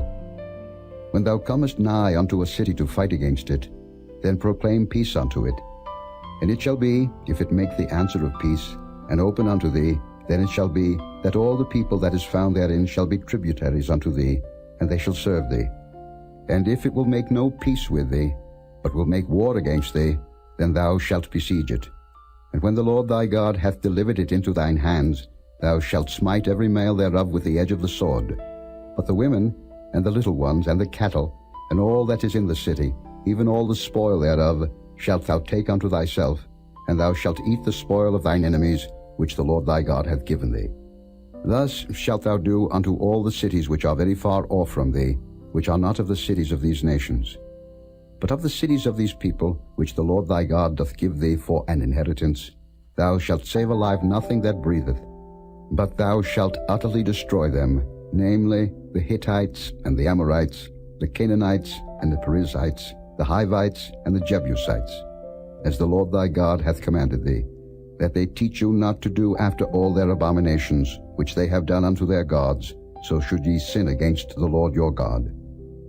When thou shalt besiege a city a long time, in making war against it to take it, thou shalt not destroy the trees thereof by forcing an axe against them, for thou mayest eat of them, and thou shalt not cut them down, for the tree of the field is man's life, to employ them in the siege. Only the trees which thou knowest that they be not trees for meat, thou shalt destroy and cut them down, and thou shalt build bulwarks against the city that maketh war with thee, until it be subdued. Chapter 21. If one be found slain in the land which the Lord thy God giveth thee to possess it, lying in the field, and it be not known who hath slain him, then thy elders and thy judges shall come forth, and they shall measure unto the cities which are round about him that is slain. And it shall be that the city which is next unto the slain man, even the elders of that city shall take an heifer, which hath not been wrought with, and which hath not drawn in the yoke. And the elders of that city shall bring down the heifer unto a rough valley, which is neither eared nor sown, and shall strike off the heifer's neck there in the valley. And the priests, the sons of Levi, shall come near, for them the Lord thy God hath chosen to minister unto him, and to bless in the name of the Lord. And by their word shall every controversy and every stroke be tried. And all the elders of that city, that are next unto the slain man, shall wash their hands over the heifer that is beheaded in the valley. And they shall answer and say, Our hands have not shed this blood, neither have our eyes seen it. Be merciful, O Lord, unto thy people Israel, whom thou hast redeemed, and lay not innocent blood unto thy people of Israel's charge, and the blood shall be forgiven them. So shalt thou put away the guilt of innocent blood from among you, when thou shalt do that which is right in the sight of the Lord. When thou goest forth to war against thine enemies, and the Lord thy God hath delivered them into thine hands, and thou hast taken them captive, and seest among the captives a beautiful woman, and hast a desire unto her, that thou wouldest have her to thy wife, then thou shalt bring her home to thine house, and she shall shave her head and pare her nails. And she shall put the raiment of her captivity from off her, and shall remain in thine house, and bewail her father and her mother a full month. And after that thou shalt go in unto her, and be her husband, and she shall be thy wife. And it shall be, if thou have no delight in her, then thou shalt let her go whither she will, but thou shalt not sell her at all for money. Thou shalt not make merchandise of her, because thou hast humbled her. If a man have two wives, one beloved and another hated, and they have borne him children, both the beloved and the hated, and if the firstborn son be hers that was hated, then it shall be, when he maketh his sons to inherit that which he hath, that he may not make the son of the beloved firstborn before the son of the hated, which is indeed the firstborn. But he shall acknowledge the son of the hated for the firstborn, by giving him a double portion of all that he hath, for he is the beginning of his strength, the right of the firstborn is his. If a man have a stubborn and rebellious son, which will not obey the voice of his father, or the voice of his mother, and that when they have chastened him will not hearken unto them, then shall his father and his mother lay hold on him, and bring him out unto the elders of his city, and unto the gate of his place. And they shall say unto the elders of his city, This our son is stubborn and rebellious. He will not obey our voice. He is a glutton and a drunkard. And all the men of his city shall stone him with stones, that he die. So shalt thou put evil away from among you, and all Israel shall hear and fear.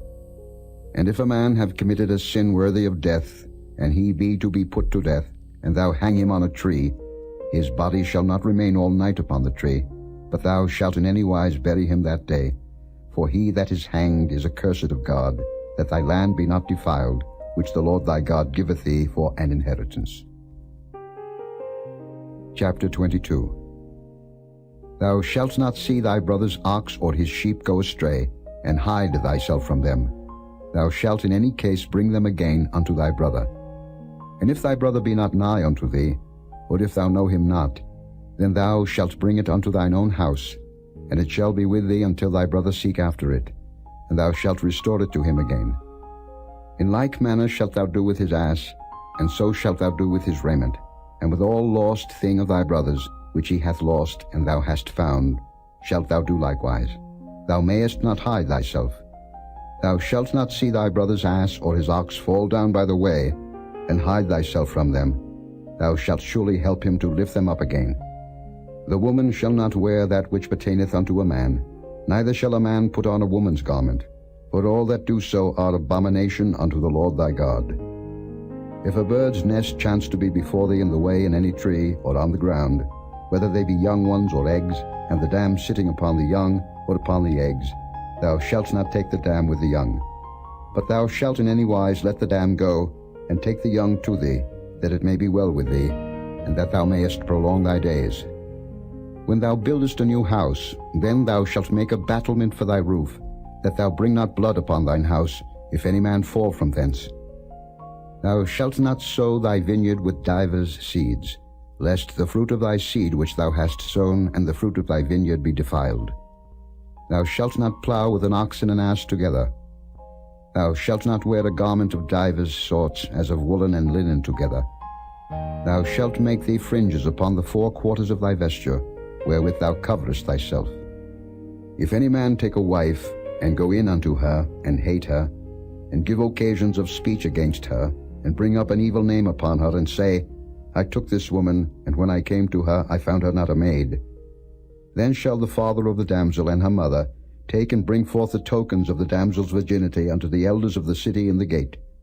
And the damsel's father shall say unto the elders, I gave my daughter unto this man to wife, and he hateth her. And lo, he hath given occasions of speech against her, saying, I found not thy daughter a maid, and yet these are the tokens of my daughter's virginity. And they shall spread the cloth before the elders of the city. And the elders of that city shall take that man and chastise him.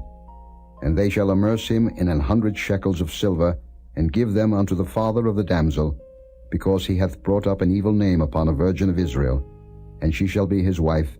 He may not put her away all his days.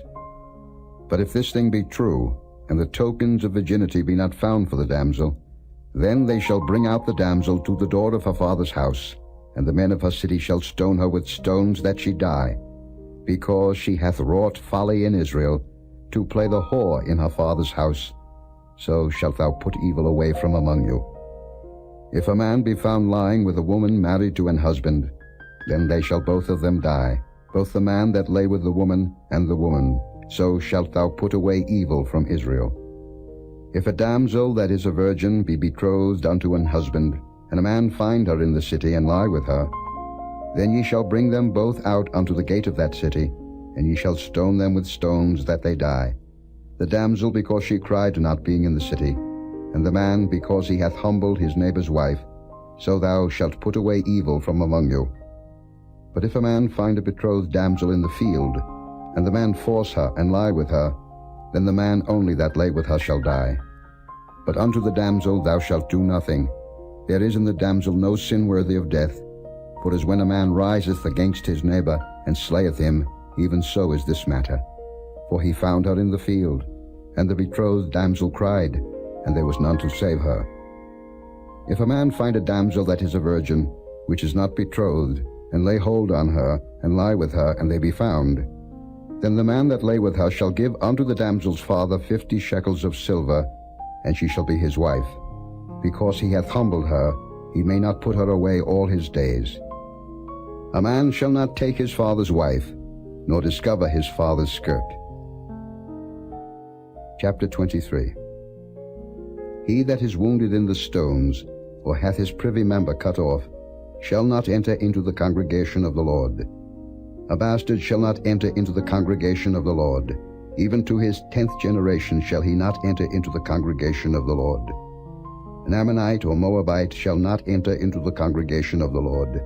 Even to their 10th generation shall they not enter into the congregation of the Lord forever. Because they met you not with bread and with water in the way, when ye came forth out of Egypt, and because they hired against thee Balaam the son of Beor of Pethor of Mesopotamia to curse thee.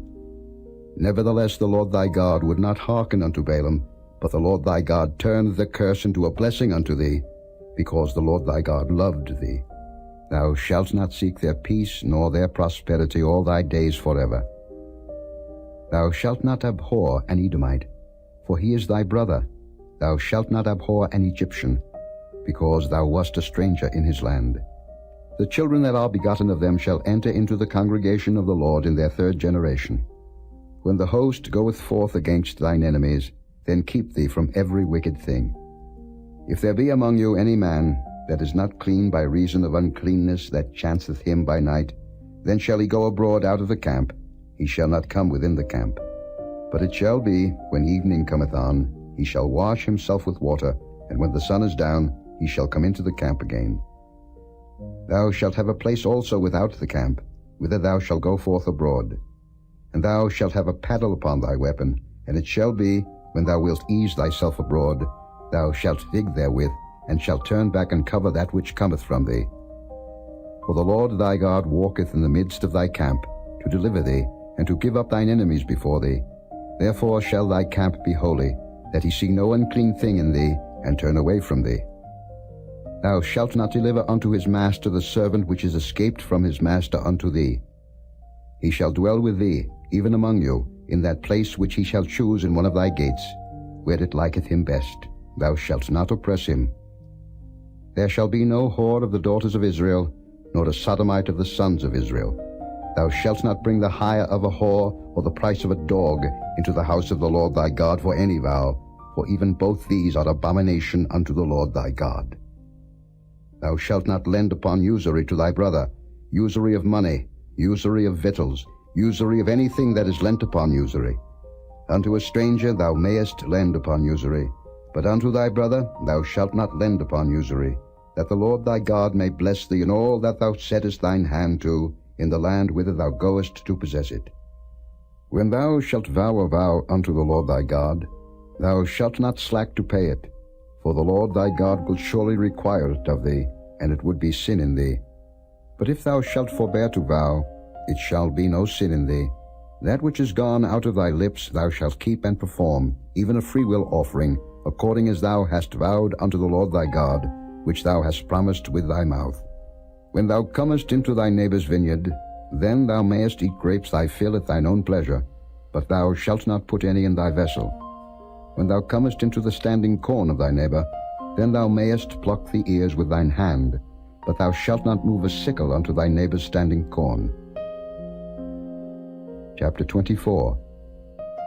When a man hath taken a wife and married her, and it come to pass that she find no favour in his eyes, because he hath found some uncleanness in her, then let him write her a bill of divorcement, and give it in her hand, and send her out of his house.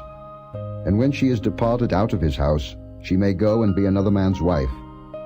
And if the latter husband hate her, and write her a bill of divorcement, and giveth it in her hand, and sendeth her out of his house, or if the latter husband die, which took her to be his wife, her former husband, which sent her away, may not take her again to be his wife, after that she is defiled. For that is abomination before the Lord. And thou shalt not cause the land to sin, which the Lord thy God giveth thee for an inheritance. When a man hath taken a new wife, he shall not go out to war, neither shall he be charged with any business, but he shall be free at home 1 year, and shall cheer up his wife which he hath taken. No man shall take the nether or the upper millstone to pledge, for he taketh a man's life to pledge. If a man be found stealing any of his brethren of the children of Israel, and maketh merchandise of him, or selleth him, then that thief shall die, and thou shalt put evil away from among you. Take heed in the plague of leprosy, that thou observe diligently, and do according to all that the priests, the Levites, shall teach you, as I commanded them, so ye shall observe to do. Remember what the Lord thy God did unto Miriam by the way, after that ye were come forth out of Egypt. When thou dost lend thy brother anything, thou shalt not go into his house to fetch his pledge. Thou shalt stand abroad, and the man to whom thou dost lend shall bring out the pledge abroad unto thee. And if the man be poor, thou shalt not sleep with his pledge. In any case, thou shalt deliver him the pledge again when the sun goeth down, that he may sleep in his own raiment, and bless thee. And it shall be righteousness unto thee before the Lord thy God. Thou shalt not oppress an hired servant that is poor and needy, whether he be of thy brethren, or of thy strangers that are in thy land within thy gates. At his day thou shalt give him his hire, neither shall the sun go down upon it, for he is poor, and setteth his heart upon it, lest he cry against thee unto the Lord, and it be sin unto thee. The fathers shall not be put to death for the children, neither shall the children be put to death for the fathers. Every man shall be put to death for his own sin. Thou shalt not pervert the judgment of the stranger, nor of the fatherless, nor take a widow's raiment to pledge.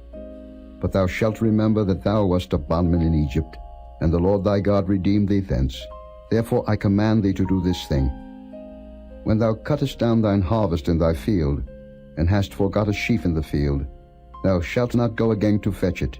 It shall be for the stranger, for the fatherless, and for the widow. that the Lord thy God may bless thee in all the work of thine hands. When thou beatest thine olive tree, thou shalt not go over the boughs again. It shall be for the stranger, for the fatherless, and for the widow. When thou gatherest the grapes of thy vineyard, thou shalt not glean it afterward. It shall be for the stranger, for the fatherless, and for the widow. And thou shalt remember that thou wast a bondman in the land of Egypt. Therefore I command thee to do this thing. Chapter 25. If there be a controversy between men, and they come unto judgment, that the judges may judge them, then they shall justify the righteous, and condemn the wicked. And it shall be, if the wicked man be worthy to be beaten, that the judge shall cause him to lie down, and to be beaten before his face according to his fault, by a certain number. 40 stripes he may give him, and not exceed, lest, if he should exceed and beat him above these with many stripes, then thy brother should seem vile unto thee. Thou shalt not muzzle the ox when he treadeth out the corn. If brethren dwell together, and one of them die, and have no child, the wife of the dead shall not marry without unto a stranger. A husband's brother shall go in unto her, and take her to him to wife, and perform the duty of an husband's brother unto her. And it shall be, that the firstborn which she beareth shall succeed of the name of his brother which is dead, that his name be not put out of Israel. And if the man like not to take his brother's wife, then let his brother's wife go up to the gate unto the elders, and say, My husband's brother refuseth to raise up unto his brother a name in Israel. He will not perform the duty of my husband's brother.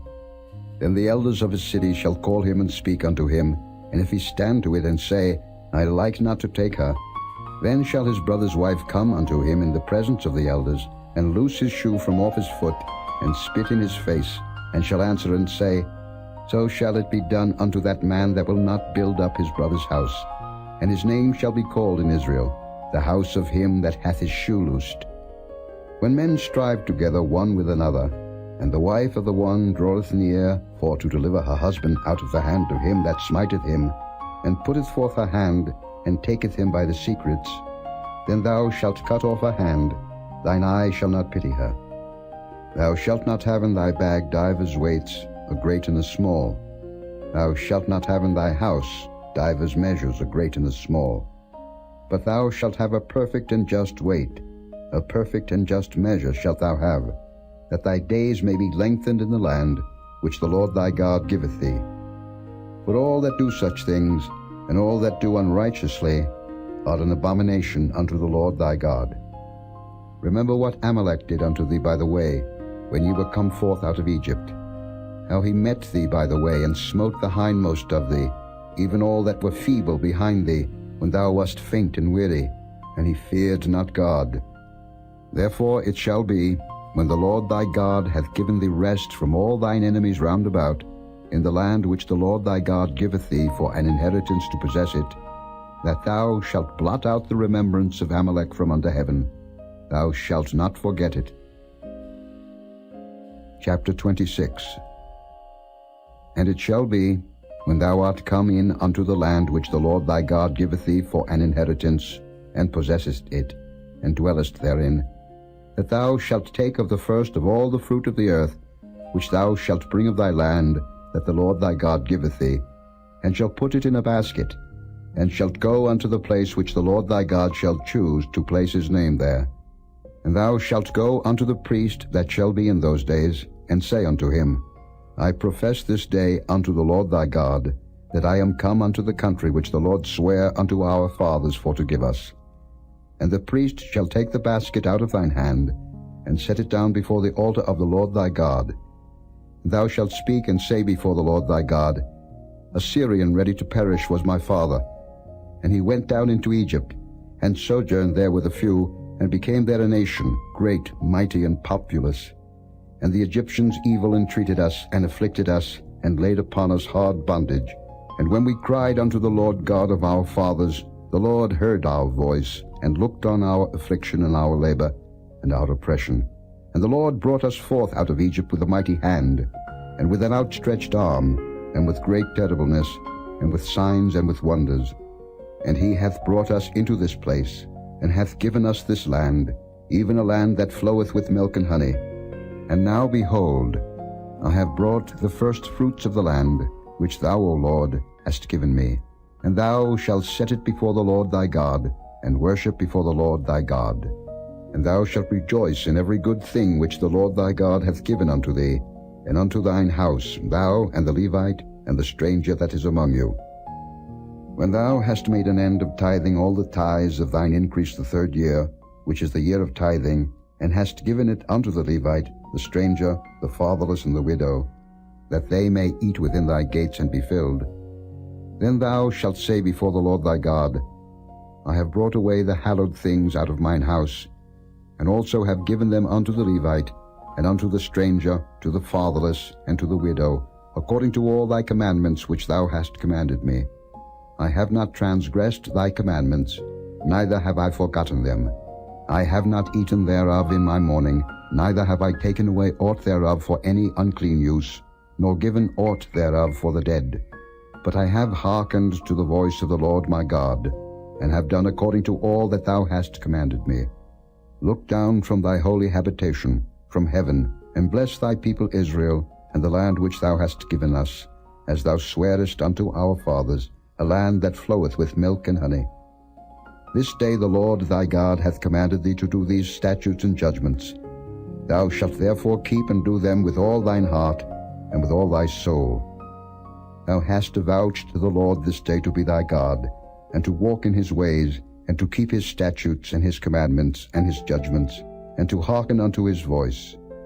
And the Lord hath avouched thee this day to be his peculiar people, as he hath promised thee, and that thou shouldest keep all his commandments, and to make thee high above all nations which he hath made, in praise and in name and in honor, and that thou mayest be an holy people unto the Lord thy God, as he hath spoken. Chapter 27. And Moses with the elders of Israel commanded the people, saying, Keep all the commandments which I command you this day.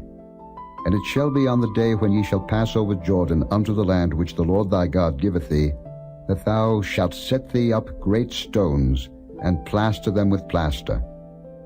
And thou shalt write upon them all the words of this law, when thou art passed over, that thou mayest go in unto the land which the Lord thy God giveth thee, a land that floweth with milk and honey, as the Lord God of thy fathers hath promised thee.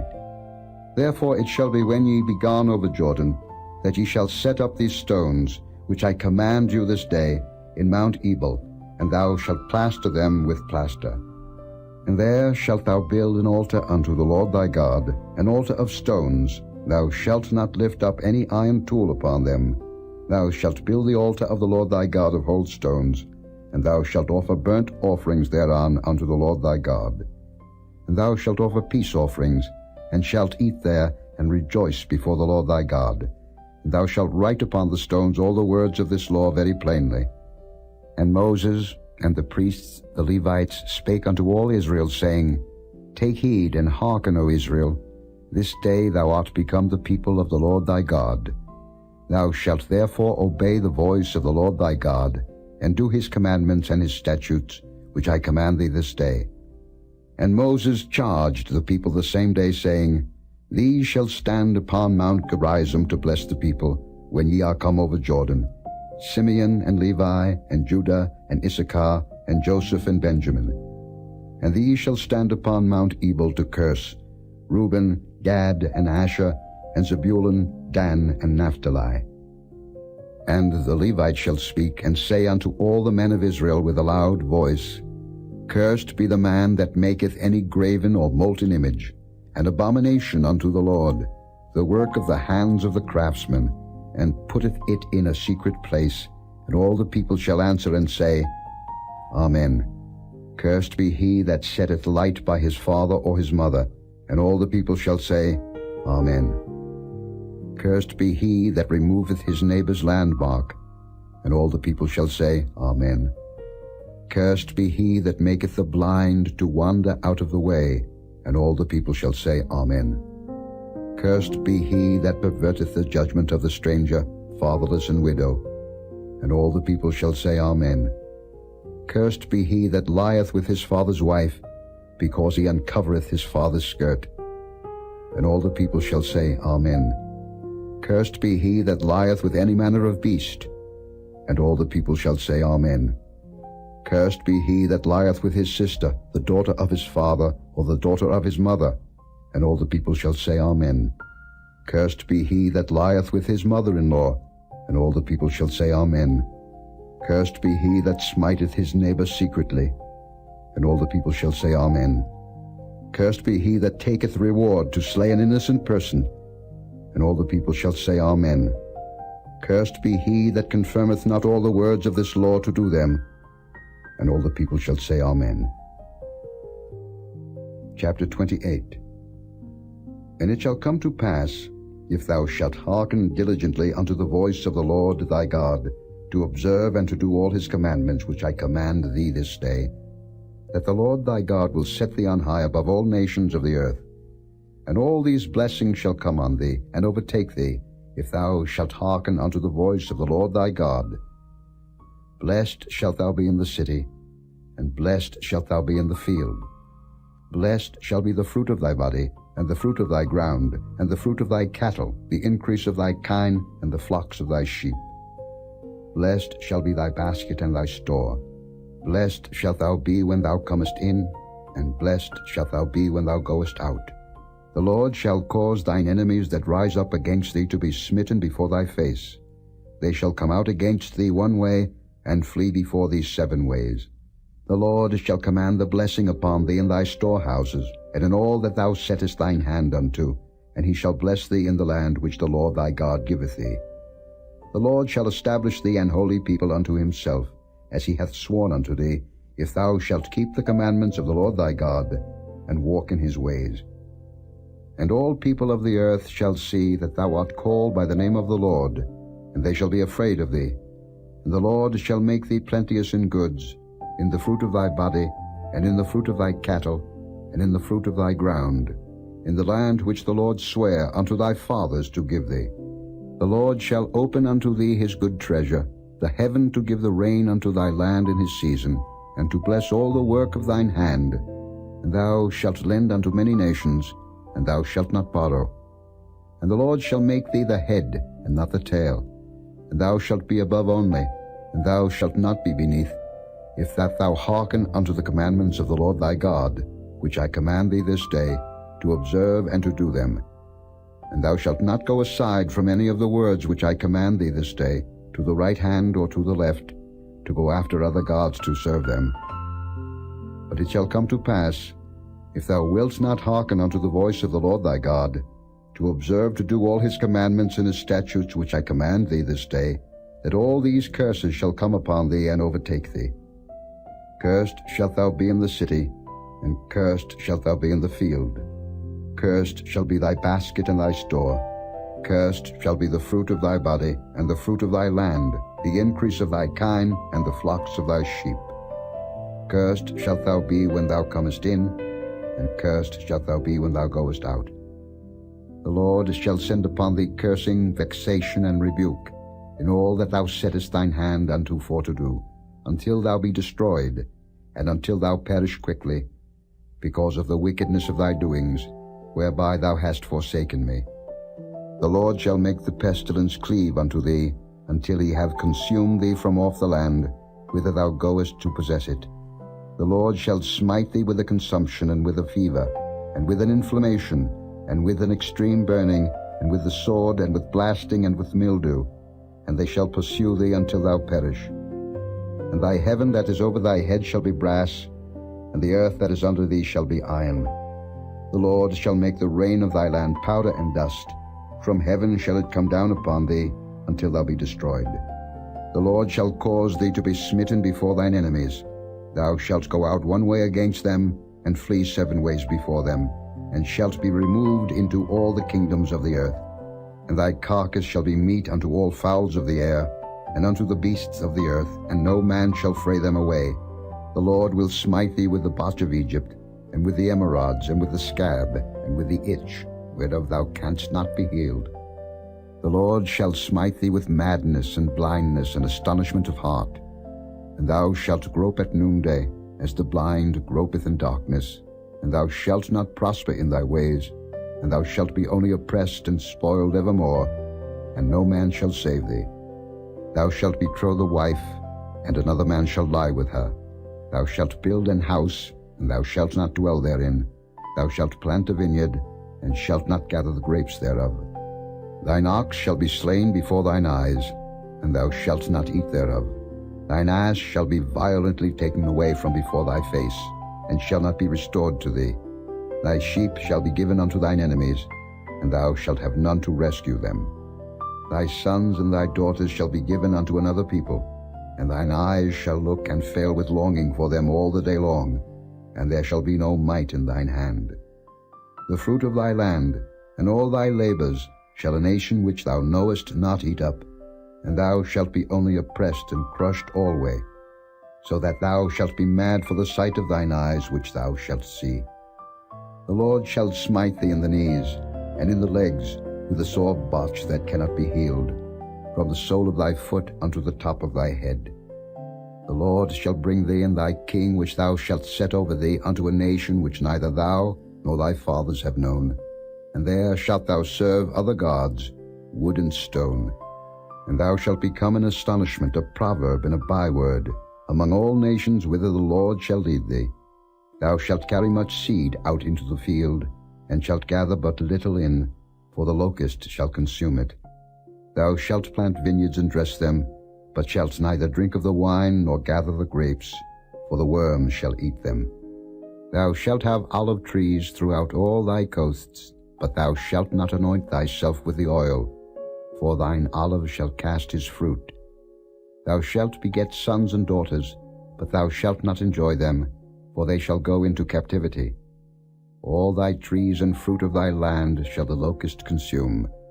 The stranger that is within thee shall get up above thee very high, and thou shalt come down very low. He shall lend to thee, and thou shalt not lend to him. He shall be the head, and thou shalt be the tail. Moreover, all these curses shall come upon thee, and shall pursue thee and overtake thee, till thou be destroyed, because thou hearkenest not unto the voice of the Lord thy God, to keep his commandments and his statutes, which he commanded thee. And they shall be upon thee for a sign and for a wonder, and upon thy seed forever. Because thou servest not the Lord thy God with joyfulness and with gladness of heart, for the abundance of all things. Therefore shalt thou serve thine enemies which the Lord shall send against thee, in hunger, and in thirst, and in nakedness, and in want of all things. And he shall put a yoke of iron upon thy neck, until he have destroyed thee. The Lord shall bring a nation against thee from far, from the end of the earth, as swift as the eagle flieth, a nation whose tongue thou shalt not understand, a nation of fierce countenance, which shall not regard the person of the old, nor show favor to the young. And he shall eat the fruit of thy cattle, and the fruit of thy land, until thou be destroyed, which also shall not leave thee either corn, wine, or oil, or the increase of thy kine, or flocks of thy sheep, until he have destroyed thee. And he shall besiege thee in all thy gates, until thy high and fenced walls come down, wherein thou trustedst, throughout all thy land. And he shall besiege thee in all thy gates throughout all thy land, which the Lord thy God hath given thee. And thou shalt eat the fruit of thine own body, the flesh of thy sons and of thy daughters which the Lord thy God hath given thee, in the siege, and in the straitness, wherewith thine enemies shall distress thee. So that the man that is tender among you, and very delicate, his eye shall be evil toward his brother, and toward the wife of his bosom, and toward the remnant of his children which he shall leave, so that he will not give to any of them of the flesh of his children whom he shall eat, because he hath nothing left him in the siege and in the straitness, wherewith thine enemies shall distress thee in all thy gates. The tender and delicate woman among you, which would not adventure to set the sole of her foot upon the ground for delicateness and tenderness, her eye shall be evil toward the husband of her bosom, and toward her son, and toward her daughter, and toward her young one that cometh out from between her feet, and toward her children which she shall bear. For she shall eat them for want of all things, secretly in the siege and straitness, wherewith thine enemy shall distress thee in thy gates.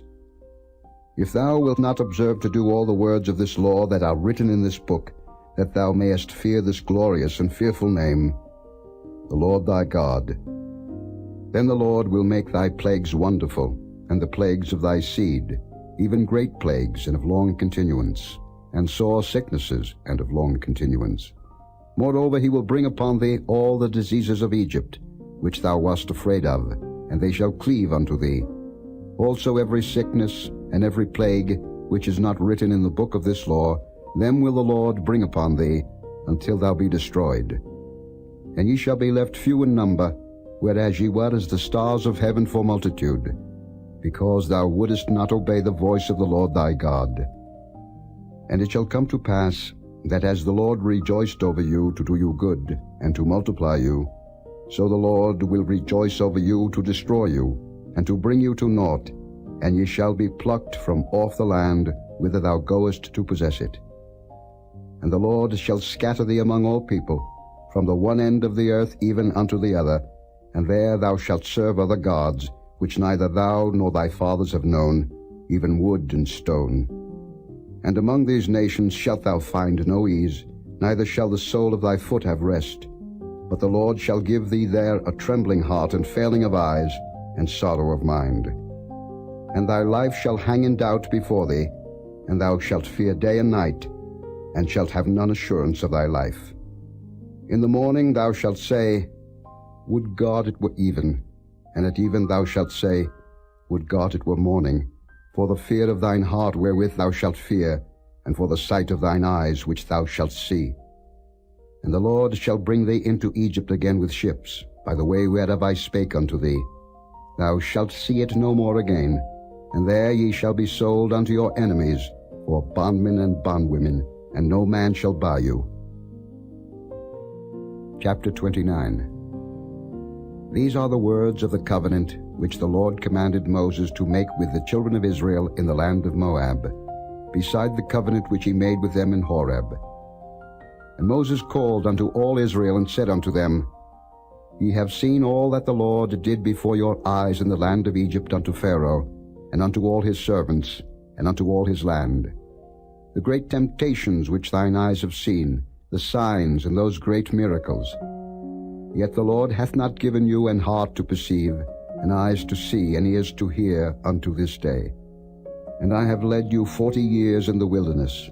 Your clothes are not waxen old upon you, and thy shoe is not waxen old upon thy foot. Ye have not eaten bread, neither have ye drunk wine or strong drink, that ye might know that I am the Lord your God. And when ye came unto this place, Sihon the king of Heshbon, and Og the king of Bashan, came out against us unto battle, and we smote them. And we took their land, and gave it for an inheritance unto the Reubenites, and to the Gadites, and to the half-tribe of Manasseh.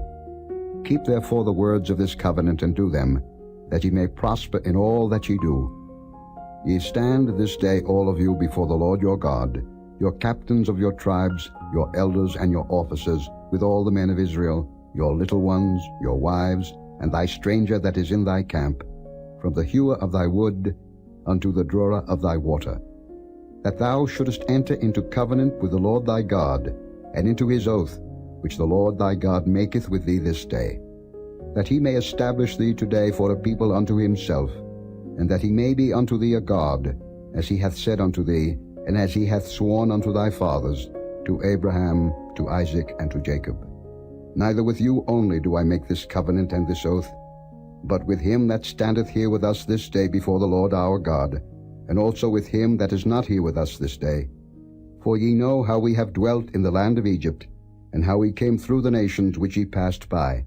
And ye have seen their abominations, and their idols, wood and stone, silver and gold, which were among them. Lest there should be among you man, or woman, or family, or tribe, whose heart turneth away this day from the Lord our God, to go and serve the gods of these nations, lest there should be among you a root that beareth gall and wormwood. And it come to pass, when he heareth the words of this curse, that he bless himself in his heart, saying, I shall have peace, though I walk in the imagination of mine heart, to add drunkenness to thirst. The Lord will not spare him, but then the anger of the Lord and his jealousy shall smoke against that man, and all the curses that are written in this book shall lie upon him, and the Lord shall blot out his name from under heaven. And the Lord shall separate him unto evil out of all the tribes of Israel, according to all the curses of the covenant that are written in this book of the law, so that the generation to come of your children that shall rise up after you, and the stranger that shall come from a far land, shall say, when they see the plagues of that land, and the sicknesses which the Lord hath laid upon it, and that the whole land thereof is brimstone and salt and burning, that it is not sown, nor beareth, nor any grass groweth therein, like the overthrow of Sodom and Gomorrah, Admah and Zeboim, which the Lord overthrew in his anger and in his wrath, even all nations shall say, Wherefore hath the Lord done thus unto this land? What meaneth the heat of this great anger? Then men shall say, Because they have forsaken the covenant of the Lord God of their fathers, which he made with them when he brought them forth out of the land of Egypt. For they went and served other gods, and worshipped them, gods whom they knew not, and whom he had not given unto them. And the anger of the Lord was kindled against this land, to bring upon it all the curses that are written in this book. And the Lord rooted them out of their land in anger, and in wrath, and in great indignation, and cast them into another land, as it is this day. The secret things belong unto the Lord our God, but those things which are revealed belong unto us, and to our children forever, that we may do all the words of this law. Chapter 30. And it shall come to pass, when all these things are come upon thee, the blessing and the curse which I have set before thee, and thou shalt call them to mind among all the nations, whither the Lord thy God hath driven thee, and shalt return unto the Lord thy God, and shalt obey his voice according to all that I command thee this day, thou and thy children, with all thine heart, and with all thy soul, that then the Lord thy God will turn thy captivity, and have compassion upon thee, and will return and gather thee from all the nations, whither the Lord thy God hath scattered thee. If any of thine be driven out unto the outmost parts of heaven, from thence will the Lord thy God gather thee, and from thence will he fetch thee. And the Lord thy God will bring thee into the land which thy fathers possessed, and thou shalt possess it, and he will do thee good, and multiply thee above thy fathers. And the Lord thy God will circumcise thine heart, and the heart of thy seed, to love the Lord thy God with all thine heart, and with all thy soul, that thou mayest live. And the Lord thy God will put all these curses upon thine enemies, and on them that hate thee, which persecuted thee. And thou shalt return and obey the voice of the Lord, and do all his commandments which I command thee this day. And the Lord thy God will make thee plenteous in every work of thine hand, in the fruit of thy body, and in the fruit of thy cattle, and in the fruit of thy land, for good. For the Lord will again rejoice over thee for good, as he rejoiced over thy fathers. If thou shalt hearken unto the voice of the Lord thy God, to keep his commandments and his statutes, which are written in this book of the law, and if thou turn unto the Lord thy God with all thine heart, and with all thy soul. For this commandment which I command thee this day, it is not hidden from thee, neither is it far off. It is not in heaven, that thou shouldest say, Who shall go up for us to heaven, and bring it unto us, that we may hear it and do it? Neither is it beyond the sea, that thou shouldest say, Who shall go over the sea for us, and bring it unto us, that we may hear it and do it? But the word is very nigh unto thee, in thy mouth, and in thy heart, that thou mayest do it. See, I have set before thee this day life and good, and death and evil, in that I command thee this day to love the Lord thy God, to walk in his ways, and to keep his commandments and his statutes and his judgments, that thou mayest live and multiply. And the Lord thy God shall bless thee in the land whither thou goest to possess it. But if thine heart turn away, so that thou wilt not hear, but shalt be drawn away, and worship other gods, and serve them, I denounce unto you this day, that ye shall surely perish, and that ye shall not prolong your days upon the land, whither thou passest over Jordan to go to possess it. I call heaven and earth to record this day against you, that I have set before you life and death, blessing and cursing. Therefore choose life, that both thou and thy seed may live, that thou mayest love the Lord thy God, and that thou mayest obey his voice, and that thou mayest cleave unto him, for he is thy life and the length of thy days, that thou mayest dwell in the land which the Lord sware unto thy fathers, to Abraham, to Isaac, and to Jacob, to give them. Chapter 31. And Moses went and spake these words unto all Israel. And he said unto them, I am 120 years old this day. I can no more go out and come in. Also the Lord hath said unto me, Thou shalt not go over this Jordan. The Lord thy God, he will go over before thee, and he will destroy these nations from before thee, and thou shalt possess them. And Joshua, he shall go over before thee, as the Lord hath said. And the Lord shall do unto them as he did to Sihon and to Og, kings of the Amorites, and unto the land of them, whom he destroyed. And the Lord shall give them up before your face, that ye may do unto them according unto all the commandments which I have commanded you. Be strong, and of a good courage. Fear not, nor be afraid of them. For the Lord thy God, he it is that doth go with thee. He will not fail thee, nor forsake thee. And Moses called unto Joshua, and said unto him in the sight of all Israel, Be strong, and of a good courage, for thou must go with this people unto the land which the Lord hath sworn unto their fathers to give them, and thou shalt cause them to inherit it. And the Lord, he it is that doth go before thee. He will be with thee. He will not fail thee, neither forsake thee.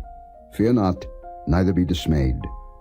And Moses wrote this law, and delivered it unto the priests the sons of Levi, which bear the ark of the covenant of the Lord, and unto all the elders of Israel. And Moses commanded them, saying, At the end of every 7 years, in the solemnity of the year of release, in the feast of tabernacles, when all Israel is come to appear before the Lord thy God, in the place which he shall choose, thou shalt read this law before all Israel in their hearing.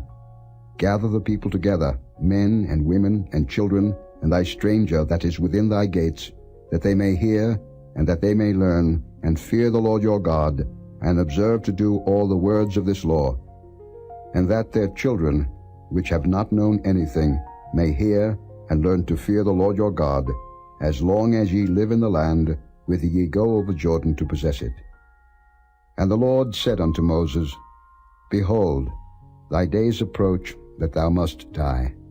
Call Joshua, and present yourselves in the tabernacle of the congregation, that I may give him a charge. And Moses and Joshua went, and presented themselves in the tabernacle of the congregation.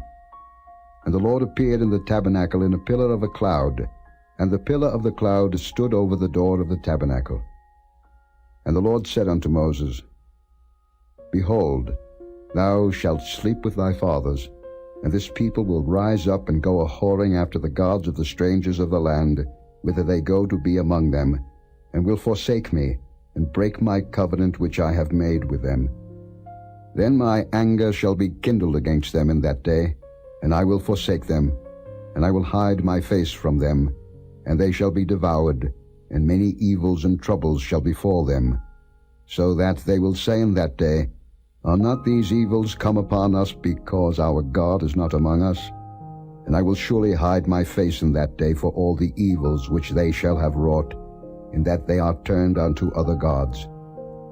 Now therefore write ye this song for you, and teach it the children of Israel, put it in their mouths, that this song may be a witness for me against the children of Israel. For when I shall have brought them into the land which I swear unto their fathers, that floweth with milk and honey, and they shall have eaten and filled themselves and waxen fat, then will they turn unto other gods, and serve them, and provoke me, and break my covenant. And it shall come to pass, when many evils and troubles are befallen them, that this song shall testify against them as a witness, for it shall not be forgotten out of the mouths of their seed. For I know their imagination which they go about, even now, before I have brought them into the land which I swear. Moses therefore wrote this song the same day, and taught it the children of Israel. And he gave Joshua the son of Nun a charge, and said, Be strong and of a good courage, for thou shalt bring the children of Israel into the land which I swear unto them, and I will be with thee. And it came to pass, when Moses had made an end of writing the words of this law in a book, until they were finished, that Moses commanded the Levites, which bear the ark of the covenant of the Lord, saying, Take this book of the law, and put it in the side of the ark of the covenant of the Lord your God, that it may be there for a witness against thee. For I know thy rebellion and thy stiff neck. Behold, while I am yet alive with you this day, ye have been rebellious against the Lord, and how much more after my death? Gather unto me all the elders of your tribes and your officers, that I may speak these words in their ears, and call heaven and earth to record against them. For I know that after my death ye will utterly corrupt yourselves, and turn aside from the way which I have commanded you, and evil will befall you in the latter days, because ye will do evil in the sight of the Lord, to provoke him to anger through the work of your hands. And Moses spake in the ears of all the congregation of Israel the words of this song, until they were ended. Chapter 32. Give ear, O ye heavens, and I will speak, and hear, O earth, the words of my mouth. My doctrine shall drop as the rain, my speech shall distill as the dew, as the small rain upon the tender herb, and as the showers upon the grass.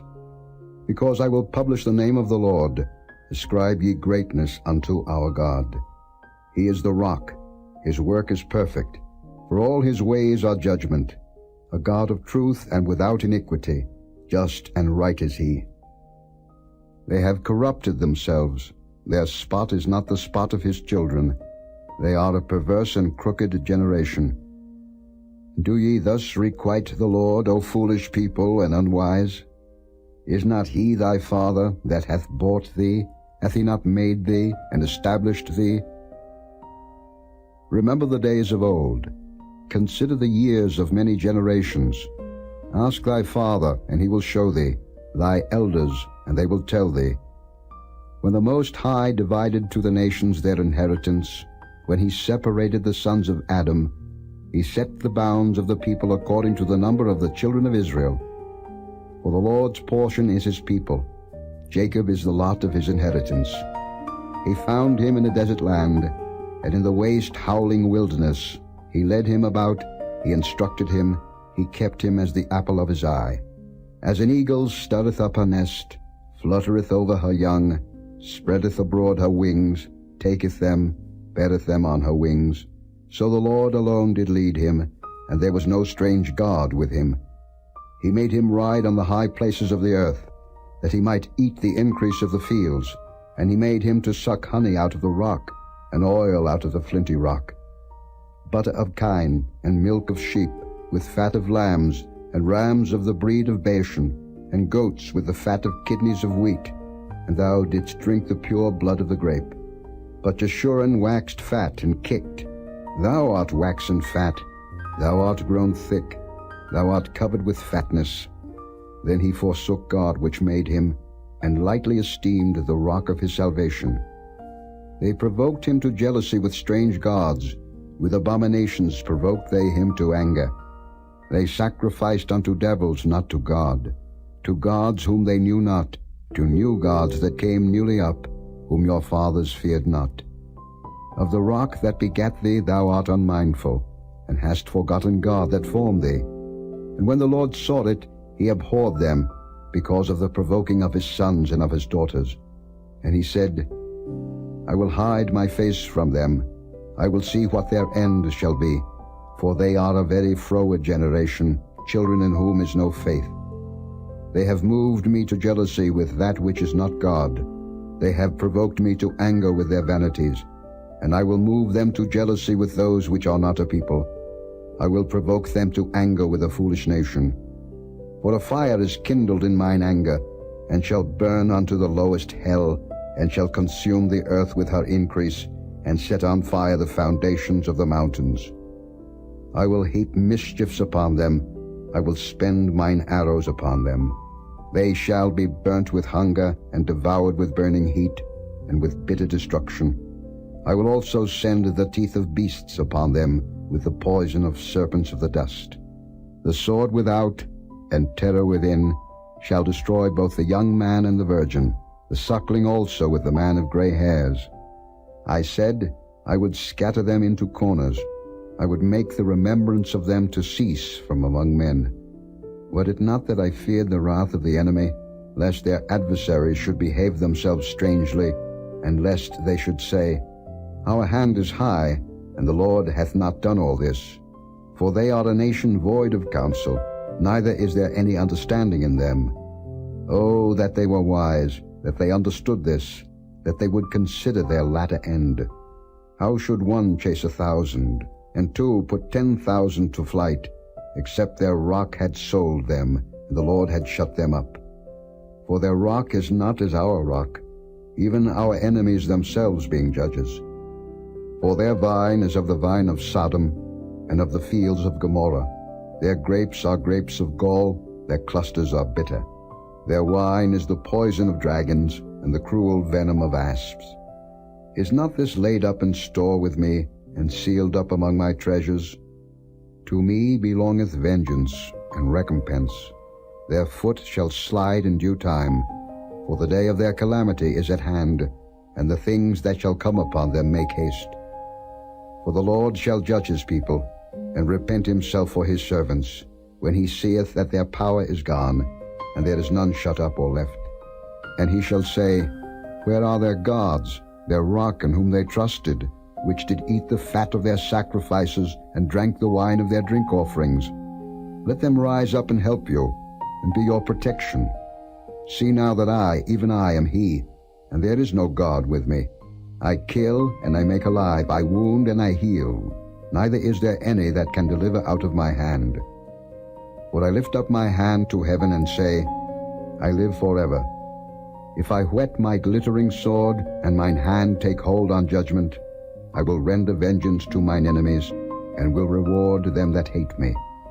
I will make mine arrows drunk with blood, and my sword shall devour flesh, and that with the blood of the slain and of the captives, from the beginning of revenges upon the enemy. Rejoice, O ye nations, with his people, for he will avenge the blood of his servants, and will render vengeance to his adversaries, and will be merciful unto his land, and to his people. And Moses came and spake all the words of this song in the ears of the people, he and Hoshea the son of Nun. And Moses made an end of speaking all these words to all Israel. And he said unto them, Set your hearts unto all the words which I testify among you this day, which ye shall command your children to observe to do, all the words of this law. For it is not a vain thing for you, because it is your life. And through this thing ye shall prolong your days in the land, whither ye go over Jordan to possess it. And the Lord spake unto Moses that selfsame day, saying, Get thee up into this mountain Abarim, unto Mount Nebo, which is in the land of Moab, that is over against Jericho, and behold the land of Canaan, which I give unto the children of Israel for a possession. And die in the mount, whither thou goest up, and be gathered unto thy people, as Aaron thy brother died in Mount Hor, and was gathered unto his people, because ye trespassed against me among the children of Israel at the waters of Meribah Kadesh, in the wilderness of Zin, because ye sanctified me not in the midst of the children of Israel. Yet thou shalt see the land before thee, but thou shalt not go thither into the land which I give the children of Israel. Chapter 33. And this is the blessing wherewith Moses the man of God blessed the children of Israel before his death. And he said, The Lord came from Sinai, and rose up from Seir unto them. He shined forth from Mount Paran, and he came with 10,000s of saints. From his right hand went a fiery law for them. Yea, he loved the people. All his saints are in thy hand, and they sat down at thy feet. Every one shall receive of thy words. Moses commanded us a law, even the inheritance of the congregation of Jacob. And he was king in Jeshurun, when the heads of the people and the tribes of Israel were gathered together. Let Reuben live, and not die, and let not his men be few. And this is the blessing of Judah. And he said, Hear, Lord, the voice of Judah, and bring him unto his people. Let his hands be sufficient for him, and be thou an help to him from his enemies. And of Levi he said, Let thy Thummim and thy Urim be with thy Holy One, whom thou didst prove at Massah, and with whom thou didst strive at the waters of Meribah. who said unto his father and to his mother, I have not seen him, neither did he acknowledge his brethren, nor knew his own children, for they have observed thy word, and kept thy covenant. They shall teach Jacob thy judgments, and Israel thy law. They shall put incense before thee, and whole burnt sacrifice upon thine altar. Bless, Lord, his substance, and accept the work of his hands. Smite through the loins of them that rise against him, and of them that hate him, that they rise not again. And of Benjamin he said, The beloved of the Lord shall dwell in safety by him, and the Lord shall cover him all the day long, and he shall dwell between his shoulders. And of Joseph he said, Blessed of the Lord be his land, for the precious things of heaven, for the dew, and for the deep that coucheth beneath, and for the precious fruits brought forth by the sun, and for the precious things put forth by the moon, and for the chief things of the ancient mountains, and for the precious things of the lasting hills, and for the precious things of the earth, and fullness thereof, and for the goodwill of him that dwelt in the bush. Let the blessing come upon the head of Joseph, and upon the top of the head of him that was separated from his brethren. His glory is like the firstling of his bullock, and his horns are like the horns of unicorns. With them he shall push the people together to the ends of the earth, and they are the 10,000s of Ephraim, and they are the thousands of Manasseh. And of Zebulun he said, Rejoice, Zebulun, in thy going out, and Issachar in thy tents. They shall call the people unto the mountain. There they shall offer sacrifices of righteousness. For they shall suck of the abundance of the seas, and of treasures hid in the sand. And of Gad he said, Blessed be he that enlargeth Gad.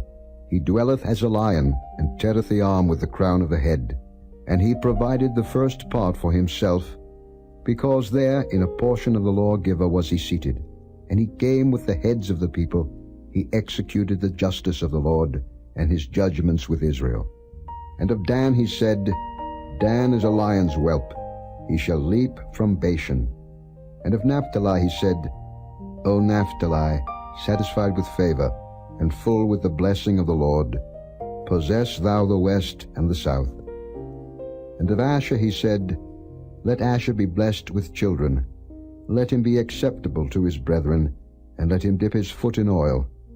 Thy shoes shall be iron and brass, and as thy days, so shall thy strength be. There is none like unto the God of Jeshurun, who rideth upon the heaven in thy help, and in his excellency on the sky. The eternal God is thy refuge, and underneath are the everlasting arms, and he shall thrust out the enemy from before thee, and shall say, Destroy them.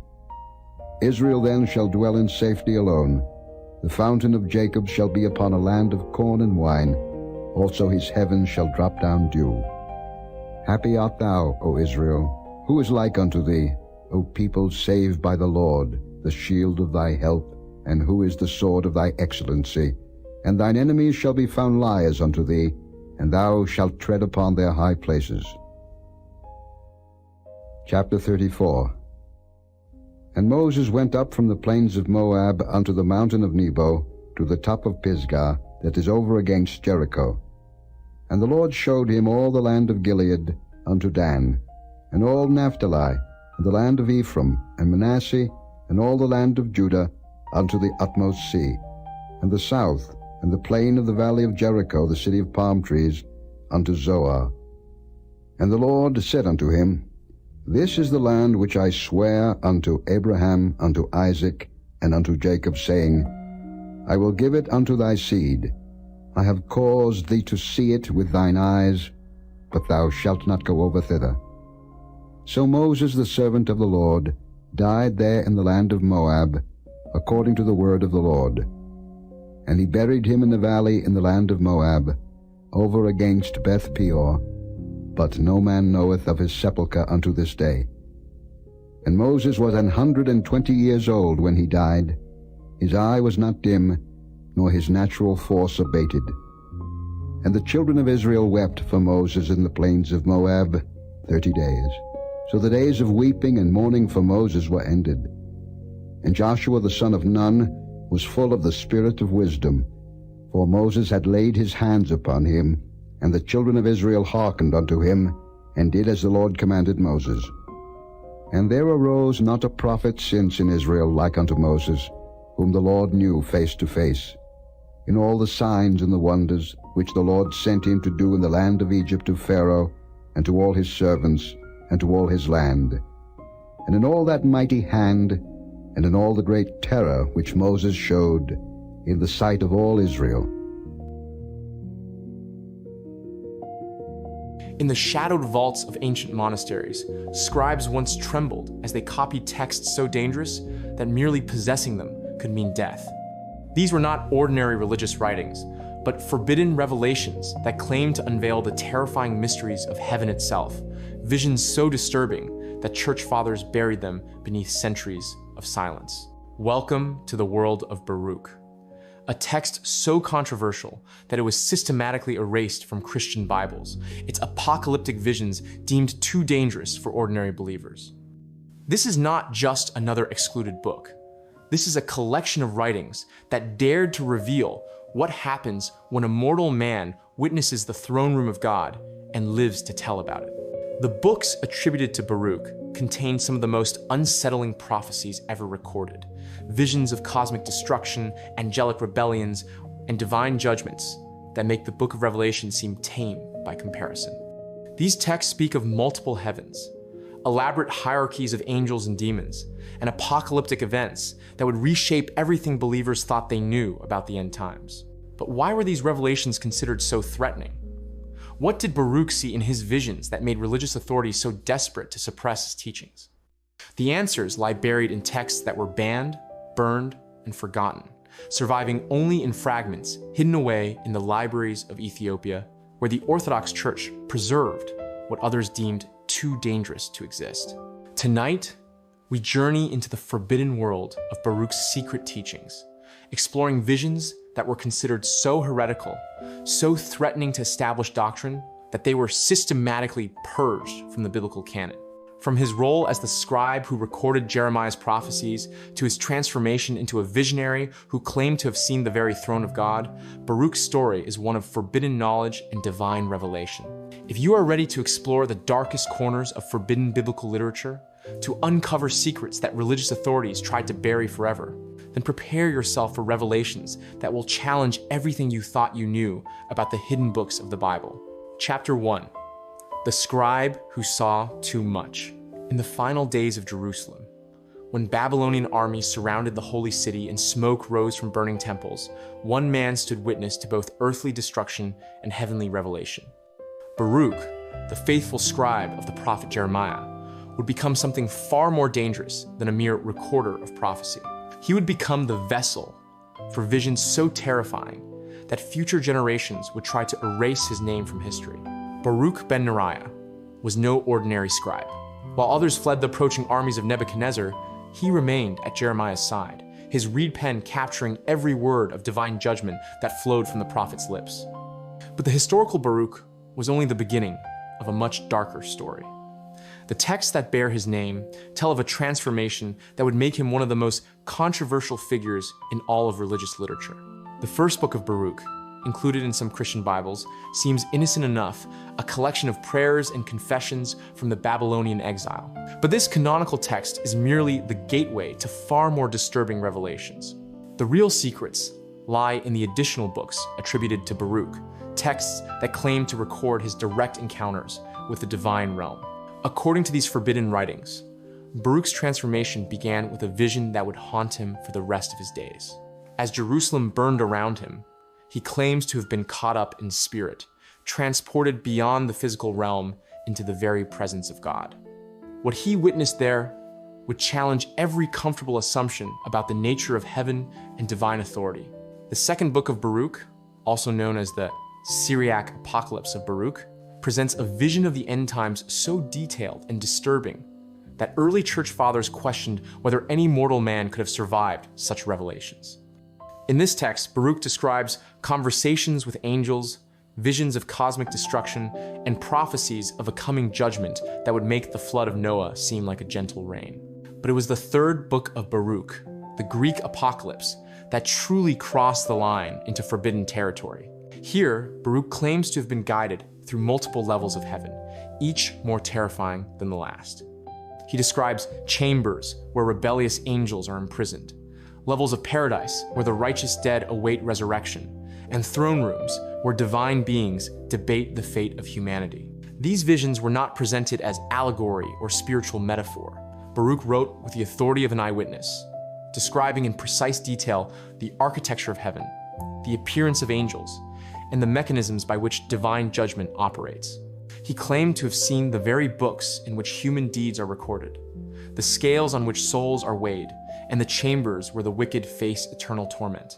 What made Baruch's revelation so dangerous was not just their content, but their timing. Written during a period of intense persecution and uncertainty, these texts offered answers to questions that religious authorities preferred to leave mysterious. They provided detailed maps of the afterlife, specific timelines for the end of the world, and explicit descriptions of divine justice that challenged official doctrine. The authorities had good reason to be concerned. Baruch's visions suggested that divine revelation had not ended with the traditional prophets, that God continued to speak directly to chosen individuals who could bypass established religious hierarchy.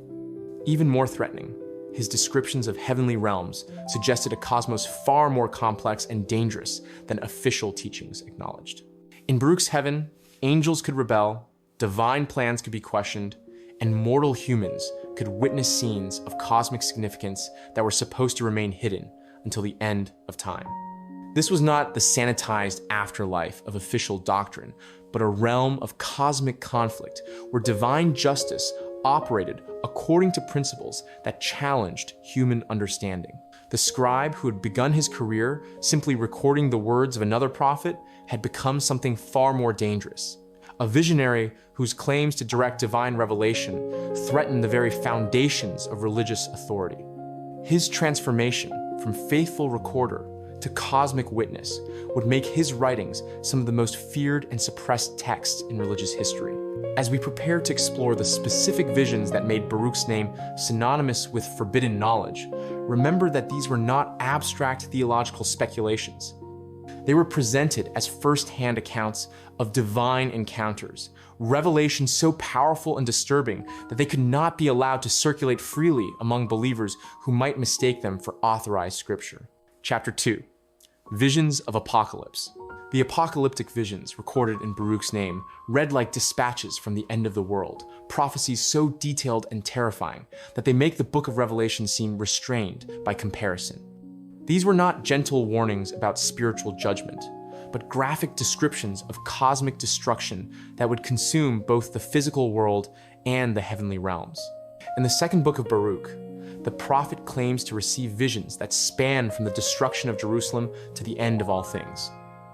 But these are not the distant symbolic prophecies found in canonical scripture. Baruch's revelations are immediate, visceral, and filled with specific details about how divine judgment operates on both individual and cosmic scales. The text begins with Baruch questioning God about the apparent triumph of evil in the world. Why do the righteous suffer while the wicked prosper? Why has Jerusalem fallen to pagan armies? The divine response comes not through gentle reassurance, but through visions of cosmic conflict that reveal the true scope of spiritual warfare. Baruch describes being shown a great eagle that represents the final earthly empire, a beast whose wings cast shadows over the entire world. This eagle devours nations, tramples the righteous, and seems unstoppable in its hunger for dominion. But in a vision that surpasses anything in canonical prophecy, Baruch witnesses the moment when divine patience finally reaches its limit. The destruction begins not with earthly armies, but with cosmic forces that tear apart the very fabric of reality. Baruch describes stars falling from their courses, mountains melting like wax, and oceans boiling away into nothingness. This is not metaphorical judgment, but literal cosmic destruction that affects the fundamental structures of creation. But the most disturbing element of Baruch's apocalyptic vision is his description of the resurrection and judgment of the dead. Unlike the brief mentions of resurrection in canonical scripture, Baruch provides graphic details about how the dead are restored to life for their final judgment. He describes bodies reassembling from scattered elements, souls being forcibly reunited with flesh that has long since decayed, and the terror of those who realize that death was not an escape from divine justice. The judgment scene itself exceeds anything found in approved biblical texts.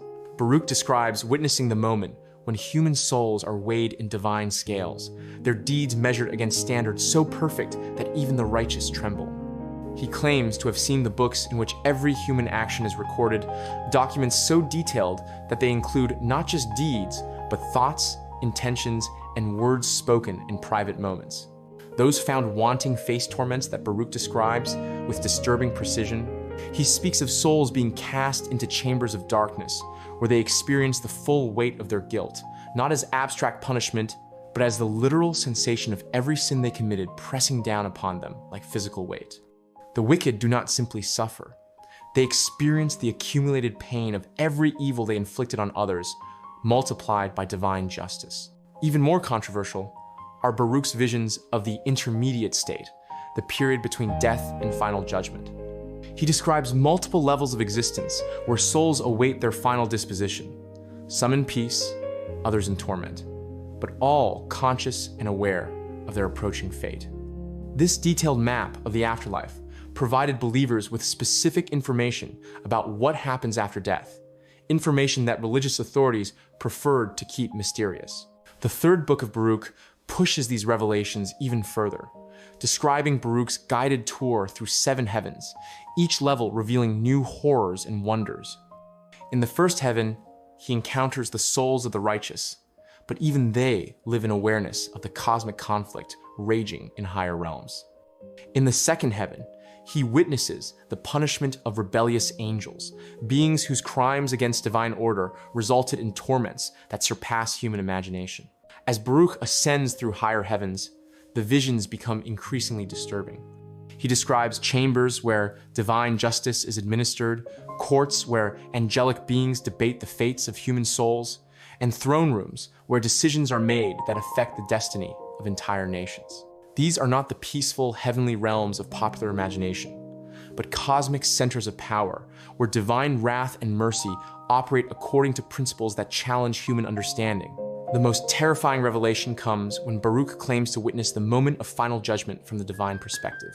He describes seeing the entire history of creation compressed into a single moment, every human choice and its consequences laid bare before divine scrutiny. The weight of accumulated human evil appears so vast that even divine mercy seems strained to its limits. These visions were dangerous because they answered questions that official doctrine preferred to leave open. They provided specific timelines for the end of the world, detailed descriptions of post-mortem existence, and explicit accounts of divine justice that could terrify believers into despair or embolden them to challenge religious authority.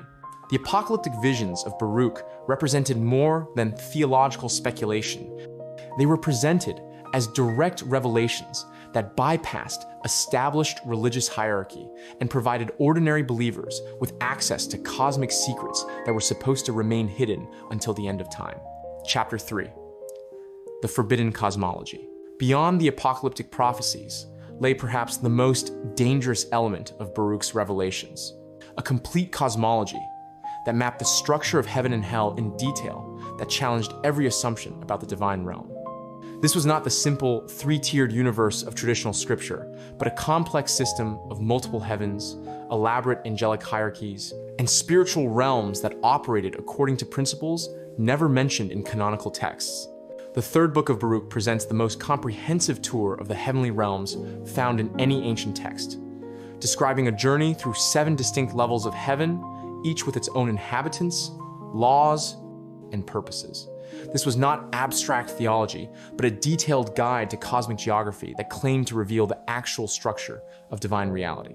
In the first heaven, Baruch encounters the rulers of earthly kingdoms, former human beings who had been granted authority over nations and peoples. But these are not the glorified saints of traditional doctrine.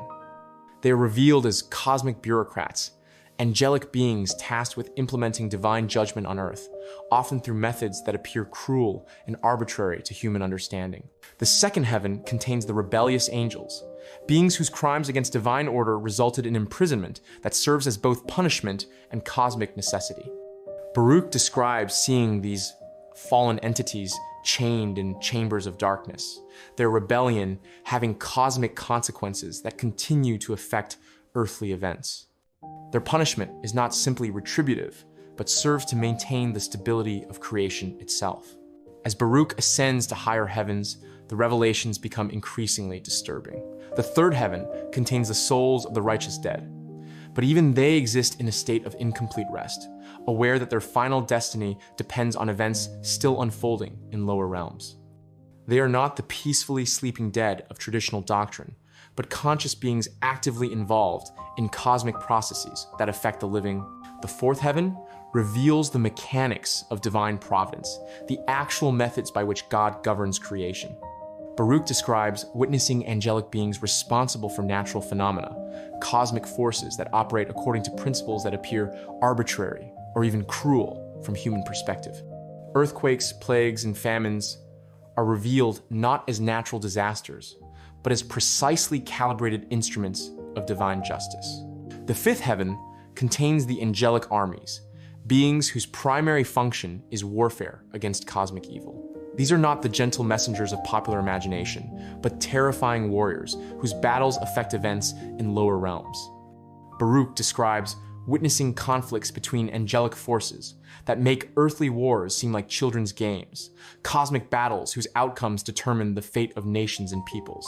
In the sixth heaven, Baruch encounters the cherubim and seraphim, beings whose proximity to divine glory has transformed them into entities barely recognizable as angels. They exist in a state of constant transformation, their forms shifting according to divine commands, their consciousness merged with cosmic forces that govern fundamental aspects of reality. The seventh heaven presents the most dangerous revelation of all, the throne room of God itself. But this is not the peaceful scene of divine majesty found in approved visions. Baruch describes a realm of such intense divine glory that it threatens to annihilate any created being that approaches too closely. The very presence of God operates according to principles that make mercy and wrath appear as different aspects of the same terrifying reality. What made this cosmology so threatening was its systematic nature. Unlike the fragmentary visions found in canonical scripture, Baruch's revelations provided a complete map of spiritual reality that answered every question about the nature of heaven and hell. This comprehensive guide to cosmic geography threatened to make religious authorities unnecessary, providing believers with direct access to divine secrets.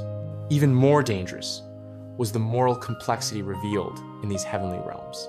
The angels in Baruch's cosmology are not simple messengers of divine will, but complex beings with their own agendas, limitations, and failures.